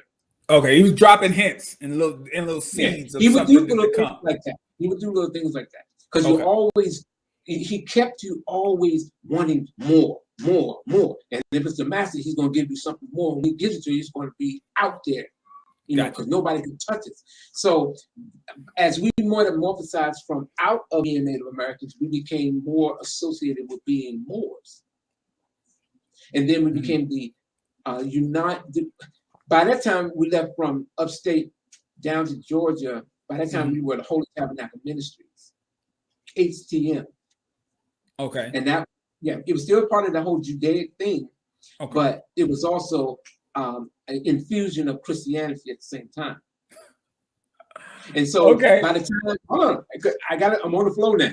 So by the time we started metamorphosizing away from the Native American thing and then we become Moors, we then became HTM, but then instead of it being Holy Tabernacle Ministries, it was really Heliopolis, Thebes, Memphis, because we were the original Egyptians. But again, he's got a theology behind it to back it. Audio recordings, lectures to convince you of it. And so the name became the NUWAUPIAN, with a B, the NUWAUPIAN Nation of Moors. And then he started aligning himself with the Moors under Veridati Gostin El Bey, the Empress. So So the Moors, from what I know, you got the Moorish Science Temple of America, Noble Drew Ali, right? Mm-hmm. Who are these Moors with the Empress? These Moors would be, they would supersede the Moorish Science Temple because these Moors were the original mound builders. These people who came over here under the Treaty of Sidi Muhammad and George Washington.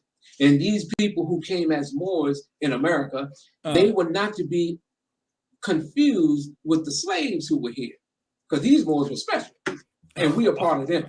That's okay. All right. Okay. I mean, I can see why someone would want to buy into that. I mean, everybody wants to be special. I can see why someone would buy into that. So we went from Muslims to Jews to Hebrews to a twist of Hebrews and a little bit of Christianity But they were all schools. But they were all schools. You're graduating. You got to remember. You got to keep in mind. Melchizedek is taking us to another school. Okay. All right. You know, you got to go through the hate the white man school. Right. And then you got to go through the extraterrestrial school. The extraterrestrial school. Your Moors, what came after being Moors? Was that when the aliens came in? No, the alien thing has always been there. See, remember, back as ancestors, York had claimed to be Melchizedek. He claimed to be the incarnation of a fictional character called Yanun. And Yanun is supposed to be an extraterrestrial being who resided on another plane. And later on, he unveiled to us who he really was, who was an extraterrestrial being from the 8th planet in the 19th galaxy called Ilium. So, did any of this space stuff, did it have any foundation in real like science-based stuff? Like was this like was there any type of, because I mean the alien thing, right, whatever. But does this galaxy actually exist? Like, is there some sort of star map where you could point to? No. Okay. But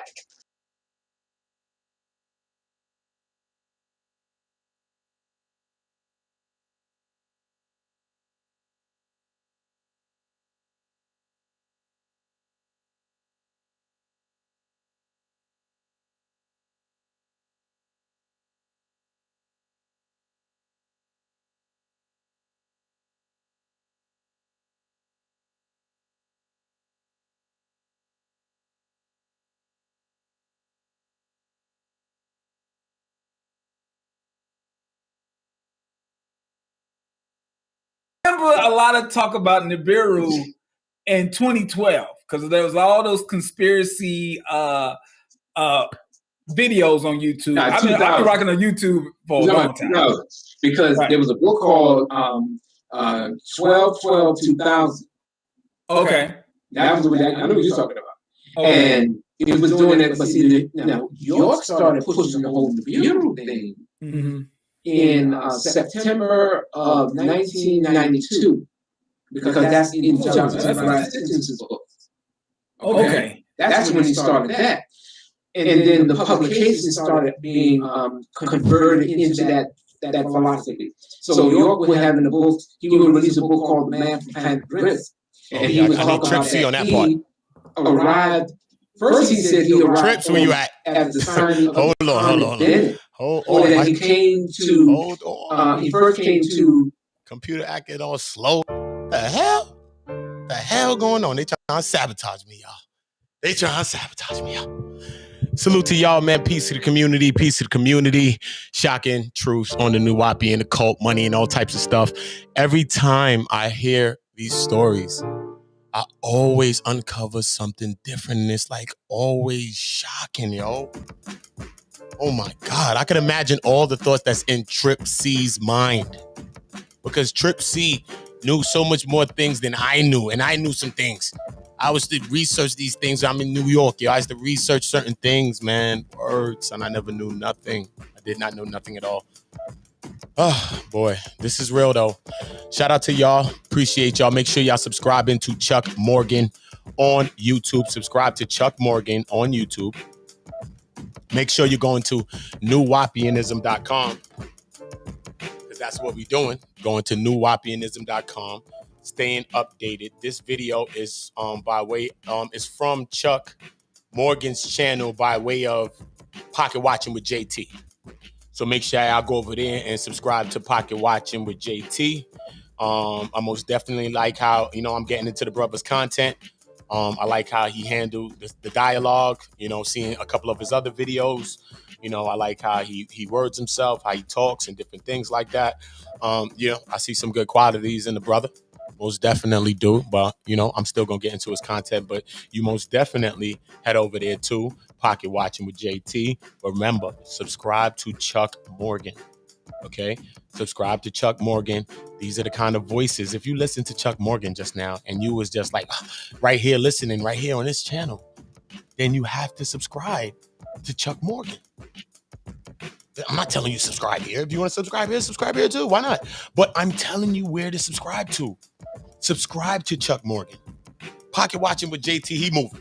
And he doing these type of dialogues, and you got to subscribe to Pocket Watching with JT too.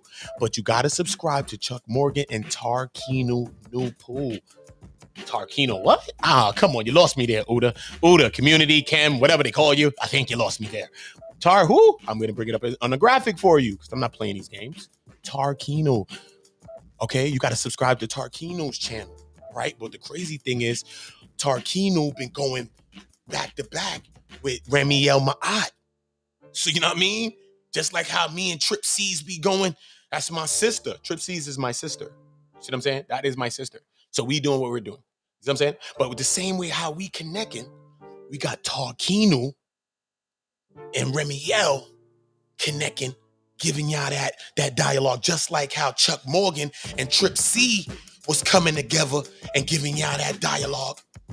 That's before I entered into me and Trip C, because I just been in the cuts. You know what I'm saying? So it's all interconnected. This is a web. You know what I'm saying? So it's not about this one community. It's not just about y'all subscribing here. It's about me alerting y'all on what's going on. It's about y'all coming up and alerting people on what's going on, alerting people on things you got going on. This is what it's about. Everybody's charging for the things that I do for free. I can charge because I charge for every other thing that I do in this world. What are you talking about? I'm a professional at everything I do. I charge for that. Okay? It's not like I'm coming in some conscious. No. A year and a half ago, I was selling crack. So don't come. I ain't come with the story like nobody. I ain't come with that story. Everybody's saints and nobody's sinners. I ain't come with that one. No. I know where I'm at and I know where the fuck I'm going, though. And I know I'm not holding on to none of that shit in the back, though. And I know I'm not going back there, though. So I can be transparent and speak about that because I'm not trying to be the king of clout. And you can get that at my website, www.com, don'thidetheplug.com, okay? You can go to my .com, don'thidetheplug.com. My two brothers and I, we have kids. We built a company, man, and we got to deal with new era. And you can collaborate with us and go about getting your logo, your design. What can you come up with that's fire like this that we came up with? You see, we came up with that because everybody want to be the clout king. See it? Come up with what you want to come up with. Brand yourself. Bet on yourself. Believe in yourself. See what I'm saying? That's what it's about. Because I believe in you. I know damn sure well I believe in myself. I believe so much in myself that I believe in you. I believe so much in myself that I've been believing in you. None of you could use me. None of you have used me. Some of y'all say, sorry, brother, I don't want to overwork you. You can't. You can't. Blessed be the powers above me and behind me. You cannot. They will give me the energy to make sure I help everybody that I got to help. But in that same breath, y'all must understand that y'all must help me. And I will not ask. Just like how y'all didn't ask me to help y'all, and I'm still doing it, I will not ask. I will not ask. So you will help me just like I'm helping you. Because we will help this world. We will help our people. We will create the melanin laws. We will create that together. I could create it myself, right? If I just want to be a fucking dictator, be Kim Jong-un, I could do that, right? No. What's for the people should be by the people, and then with the people. Then with the people. For the people, by the people, with the people. That's the type of vibes that we're on. You see what I'm saying? That's what we're on. So, Tarkino, back on that. See the Most High the ancestors, everything that you believe in, all the great spirits. But listen, Tarkinu, Nupu. I want y'all to subscribe there. Chuck Morgan, Pocket Watching with JT, Trip C's Treehouse, Remy El Ma'at, Levon Says. That's one of the leaders in the chat. Say, nah, I need to get my shit up. Levon Says. Levon Says. But I told Levon, take off that other A because I never could find the other A. He got the A with the, like the Spanish A, the dun, dun, dun, dun, dun, dun, A. He got that A with that one on it. The A with that, then you're going to find Levon Says. Levon Says. All the great leaders in the chat. Diva Divine Light. Cardena Star. Like, Bob. Like, there's so much. You know what I mean? It's Melanin Royalty, like Daughter of the Sea, like Equal B. You know what I'm saying? Like, fuck, this goes on and on, man. Baltimore Bike Light, man. Move. You know what I mean? Move, man. My condolences on your mom. My condolences, my brother. You know, my condolences, my brother. All the great people. Mike B, man. You know? All the great people that we spoken to. And Ezekiel spoke to him too, man. You know, just to even speak to him. I had my reservations on things, but, still got to take it for what it's worth. And, even him too. Most definitely. All the people that are about change, man. You know what I'm saying? Tariq, Noel, you know what I'm saying? To Dr. York's children. You know what I'm saying? To Uma York, man. Shout out Uma. You know what I'm saying? You ain't like bougie and this and that like people think you are. Because I didn't know you. You don't know me from paint. And I reached out to you, sister, and you reached out to me. You know what I mean? And you ain't have to give me certain closures that you had to give me because I ain't ask you for that. So that's things like that just show me the pureness in people. So that's why we always got to do our research on people for ourselves and not just jump out the window. When we're dealing with cases like this, it's tragic. I never blamed any of Dr. York's kids, man. I don't give a fuck if they was partnered with his ass. I don't give a fuck. And I'm not saying that because I don't believe that. And I never blame them. It's dealing with certain minds that have dealt with this, you know what I mean? Because this shit is traumatizing. And it's traumatizing to me. Just watching that. Make you think of your mother, make you think of your sisters, make you think of your children if you have daughters and even sons, man. You know what I'm saying? It makes you think about so many things.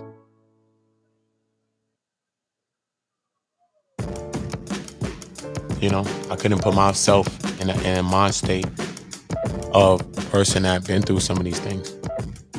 We try to. We can only try. Hopefully you try to. Because if you try to, then you probably won't be lashing out at people. Because even if you try, before you even get deep, you be like, damn, you turn away. You're going to turn away when you get into that door in your mind. You'll turn the fuck away like, yo, this shit's crazy. This is crazy.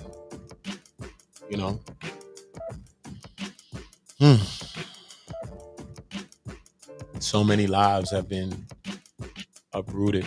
So many children, so many families have been hurt by this. I'm not sharing these things because I want to get views. Because if I want to get views, I just want to do my music. You listen to my shit, say, this nigga's fire. I think this nigga about to sell 10 million records. Yes, could have did that. I could have signed deals. I've been there. Fuck. Been there. Not arguing. I look disgruntled to you? No. When we play the creepy music, all right. Fuck. Chilling. Right here with y'all. Leave me alone. The fuck? We gonna get that. But by the time we get that, we gonna have us. And we gonna have something so powerful that it's unstoppable. I just don't know. I just don't know. I seen it. I saw it. So if you think I stopped selling crack to come be a YouTuber, then whoa, you bugging.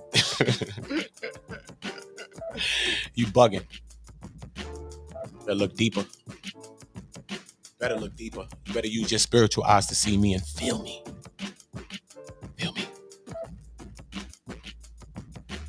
Like you feel that beat from DJ 110 by way of Atlanta. He make all the beats on my podcast. So if you want production from DJ 110, make sure you hit my email, communityliving@gmail.com. This is how we doing it. We supporting the culture. We are the culture. We gonna recreate this culture. Trust me, because it need recreation.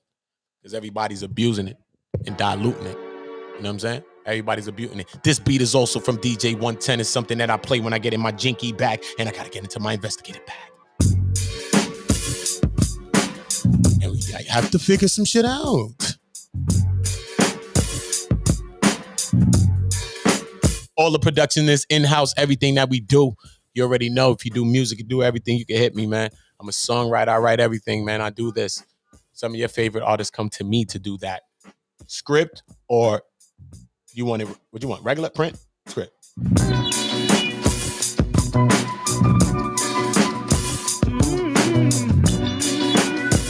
Yeah.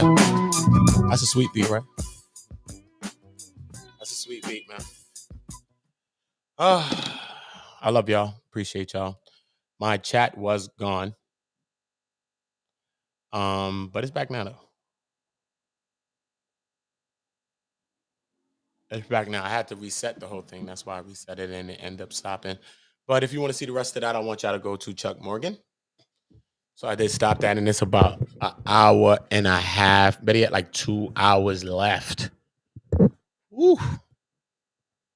Woo. Shout out Mother with the Wisdom. Shout out T History.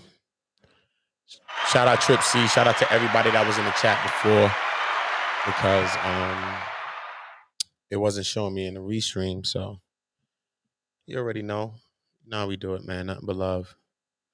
Let's start changing. It wasn't showing me in the restream. So. Oh, see, there you go. You already know. No. I had to go in here to see if any of you were here. Oh, T History, my bad, T. Let me give you a let me go in there. I'm gonna give you a wrench, bro. Hold on. I gotta go on my other page. Hold on, bro. Go back in here, you know. Community build, you know. You know how we do it. I'm about to start another live. Just a live for y'all, man. I'm not gonna talk too much, you know what I mean? Y'all come up and y'all talking.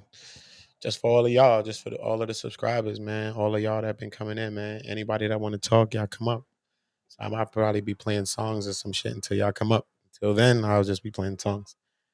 And y'all come up and say what y'all want. Yo, come to my channel. Yo, subscribe to my shit. It's going to be a long little stream, man. Just come say what you want to say on it. So you want it. So whoever watch it, they're going to be like, who the fuck is that? Okay, cool. Let me go subscribe. See? So shit like that, man. We got to make it a community thing and show them that showing love is a communal thing, and it's community. We got to do it together. It's not a one person thing, you know? And once we do that, we create our own algorithm, you know? And that's what I want to go about creating. I want us to create our own algorithm. You know what I'm saying? Everybody talks the matrix, but do we really know how to navigate it for real? Do we understand that the matrix is based on reality? Okay. So what is the reality of our situation? What is the reality of your paradigm? What is the reality of what you deem to be reality? Because a lot of people talk to me like, that's not reality, but that's their reality. So who are you to say that, right? So what is the reality of your paradigm, your perception?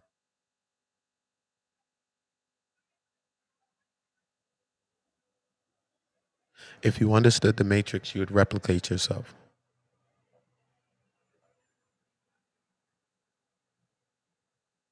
Till you yourself are your own army. You will recreate yourself until you yourself are your own army. Okay? Because you are the one. You look at me and you know I'm the one. But I look at you and I know that you are the one. But what did the one not do in the movie? Replicate himself like Smith. Okay? Smith has the power to replicate himself. I also have the power to replicate myself. I can fly, I can do everything. But I also can replicate myself. So Matrix 4 is based on my mind and how I see that. See that? You create reality, but don't you forget what reality really is. Don't you get too far from those trees and those birds and that dog taking a shit and a piss. You got to remember all of that. Regular world. That is the world. Okay? That is it. So that is your springboard. Keep that as the springboard, not your mind. Don't think of the world you see in your mind as the springboard and jump from that, because some people are not at the right places in their mind. They need to come down to ground level, and that's why they get humbled and get grounded. Okay? So this is the springboard. And from there, it is endless possibilities. Endless. Okay? Don't get too far from them birds, them trees, and them bees. Okay? Do not take your mind too far from that at the ground level. But from there, springboard, out of space. Right? Because to go out of space, you got to go where? Jump in a rocket ship? No. Where do you got to go outer space? Where? Where do you have to go? Inside. Once you go inside you go outer space. That is outer space. Outer space is inside you. Outer space is this, a vertical plane. When you're out of space, right? You see how time, when you go to sleep and you wake up and time goes, and you wake up and time goes, right? That's how we live life. But when you're out of space, time goes like this. As the distance you travel is the time. So as I go further, I'm 20 years away from Earth. By the time you come back, your kid is a grandkid. I'm like a grandparent or some shit. This is space. This is space. Time travels like that in space. That's time. Right? So to understand time, and we create time and we recreate time. Right? Because we can control it. We can change our time. You don't have to change all time, but you could change many time. You can change the time that interacts with you. Everybody could be salty as fuck in this room. When I come in this shit spirals into something else because I have changed that time. They're traveling with me now. Come aboard with me and come. Let me show you where I'm at. Because happiness is a perception. Happiness is not happiness. Happiness is a figment of your mind, like a chip, like a computer chip. Everything, just look at it all like that. Happiness is just another chip you put in your brain. What is happiness? It is a perception. It is a figment of your mind. It is a paradigm. Because if I meet a woman right now, or anybody, but let's use a woman, right? I meet a woman. Oh, she's mad. She's tight. She's bad. Blah, blah, blah, right? She meets me. She perceives me the same way, possibility, right? Cool. I shift that, right? I change that, right? I would go even less. Let's say I'm me, boom, and I'm happy. Let's use this. Fuck it. We ain't gonna look at that man and woman. I'm me, and I'm happy. I feel I'm happy, right? I'm happy. Boom, boom, boom, boom, boom. So now I go out, go chill somewhere, wherever I'm at, and I meet T, History. I read Valerie. I meet a couple people, and they did. And I have my own perceptions of certain things, or this one thing. Maybe I don't know what it is. Something that I perceive, and it's in my happiness, and it's a part of my happiness too as well, right? And I think I'm happiness. Let's say I want to be direct when I say this. I might have to go into a relationship. Okay, cool.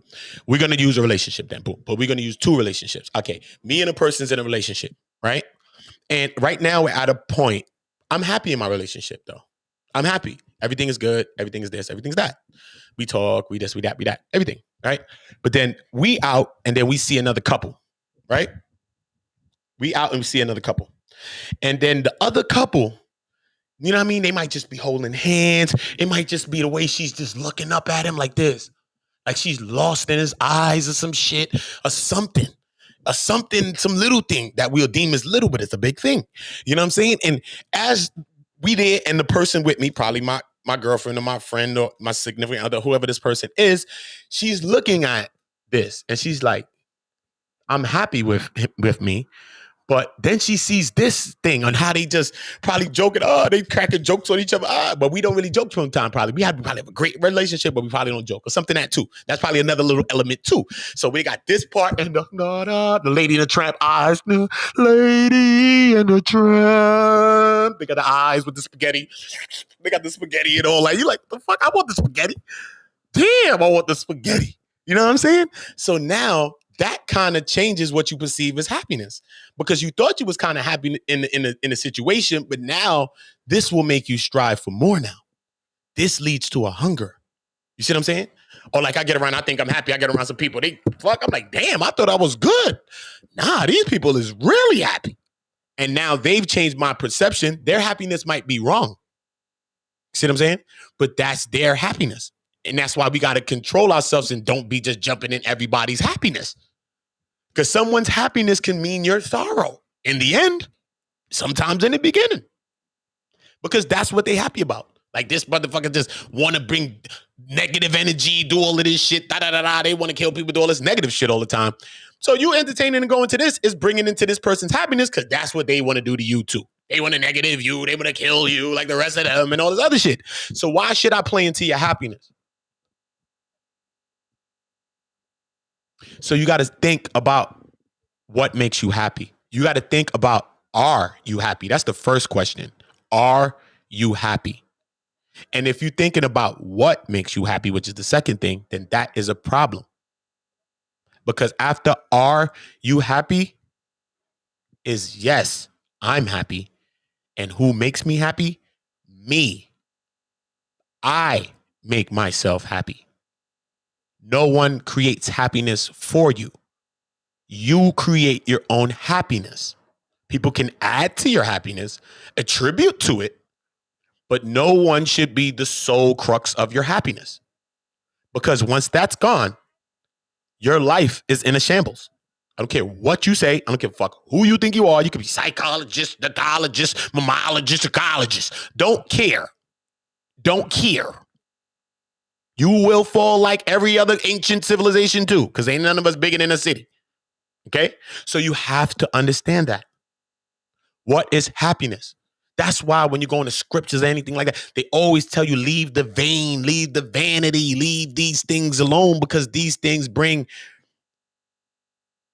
temporary happiness. They do bring happiness for a moment, for a while, for a time, but it's not long-lasting time. So we got to do things that will make us happy in the long-lasting time, in the long run. Right now, I'm doing things that's making me happy for the long run, not just for today.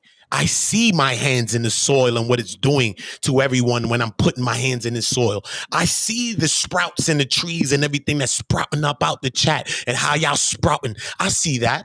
Should I sit back and get happy and say, damn, look what I've done? I've done nothing. I have done nothing. I'm not even doing this. All I am doing is putting my hands in the soil. That doesn't mean I'm watering it. Possibly I'm at. Possibly I am. Who knows? But I know that I'm being watered by something else. So I know I'm not watering you. I'm just putting my hands in the soil. I could have got a shovel, right? No, I'm putting my hands in the soil and dealing with y'all, talking with y'all, building with y'all, allowing y'all to do what y'all want to say what y'all want to say, be who you want to be, but just don't be disrespectful to people, because that's all they'll highlight out of your sentence or your paragraph. We have to vibrate on a higher level when we're dealing with our own kind, melanated people. We will change the way people interact with us. Once we get our people together, other people will have no other choice, because they, first of all, you already know, and I'm not biased. It's one community. I'm really on some one community, and one community of everybody that wants to do right. You know what I'm saying? That shit, that's what I'm on. That is one color. We creating a whole nother color. So if this is brown and black and all that, we about to create a whole nother color. You on the side of right? Okay, this the color. That's the right color. That's the color I am. I'm a right color. I'm on the side of what's right. Fuck all this other shit. That's it. And we need to separate that. What side are you on, bro? Sisters, what side are you on? Are you on the side of right? Are you really on the side of saving your children's futures, and your kids' futures, and all this other shit? What are you trying to do? War with us? War with me? That's what we want to do? Come on, dog. I done did that shit for 30 plus years. 30 plus years. So that makes me a damn sure professional, destructive person. I'm very professional at being destructive. Equally as you see me building, I've been equally as destructive the other way. That's why I ran from that shit. I don't want to be that. Why? No. Ain't nobody's going to pull me back there. And if they do, they will destroy themselves before they destroy me. And you know what I mean? And I don't want to give a person a nudge, but we have a mission and we have something to do, and I will not be stopped. And my foot is sturdy and it's steady, and it will not be moved. And it will not be moved. I am a wall in my enemy's distant view. I am a wall in my enemy distant view. I know that I am. I know who I am. I am a spiritual wall. Okay? Trust me. I'm not condoning no fuckery. Get out of here. You don't see me arguing, entertaining certain shit. I don't. You get me in my bag like that, then no, it's deserving, but I'm still going to feel less of myself that I went there. So I'll be mad at myself, and I may argue with myself behind me arguing with you, because that's an argument that I'll have to have with myself. Because why would you be worth me arguing with you? See how that works? I blame myself for everything I do, even if I do it.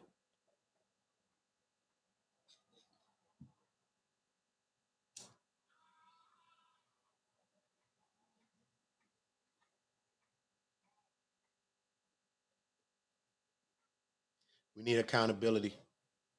We need leadership. We need more leaders. We need the people that's in the chats to start stepping up and being leaders. The second phase of community. My next stream is going to be serious. I'm about to end this. I'm blowing up again. Uda, you already know the vibe. Subscribe to Tarkino New Pool. Subscribe to Chuck Morgan. Subscribe to Trip C. Subscribe to T History. Valerie Ames and their mother with the wisdom. Subscribe to all my people. I love y'all. You already know the vibe with me. Straight up. I will not be stopped. I will not. I will not. Because I know exactly what I'm up against. And it ain't you. Trust me, it is not you. Boy. Sound effect incoming. Let you know the vibe. So move out the way and let me do what I'm doing. Move out the way and let me handle what I'm handling. Because ain't nobody handling this. So let me handle this. Let me handle this. Simple. Let me handle this.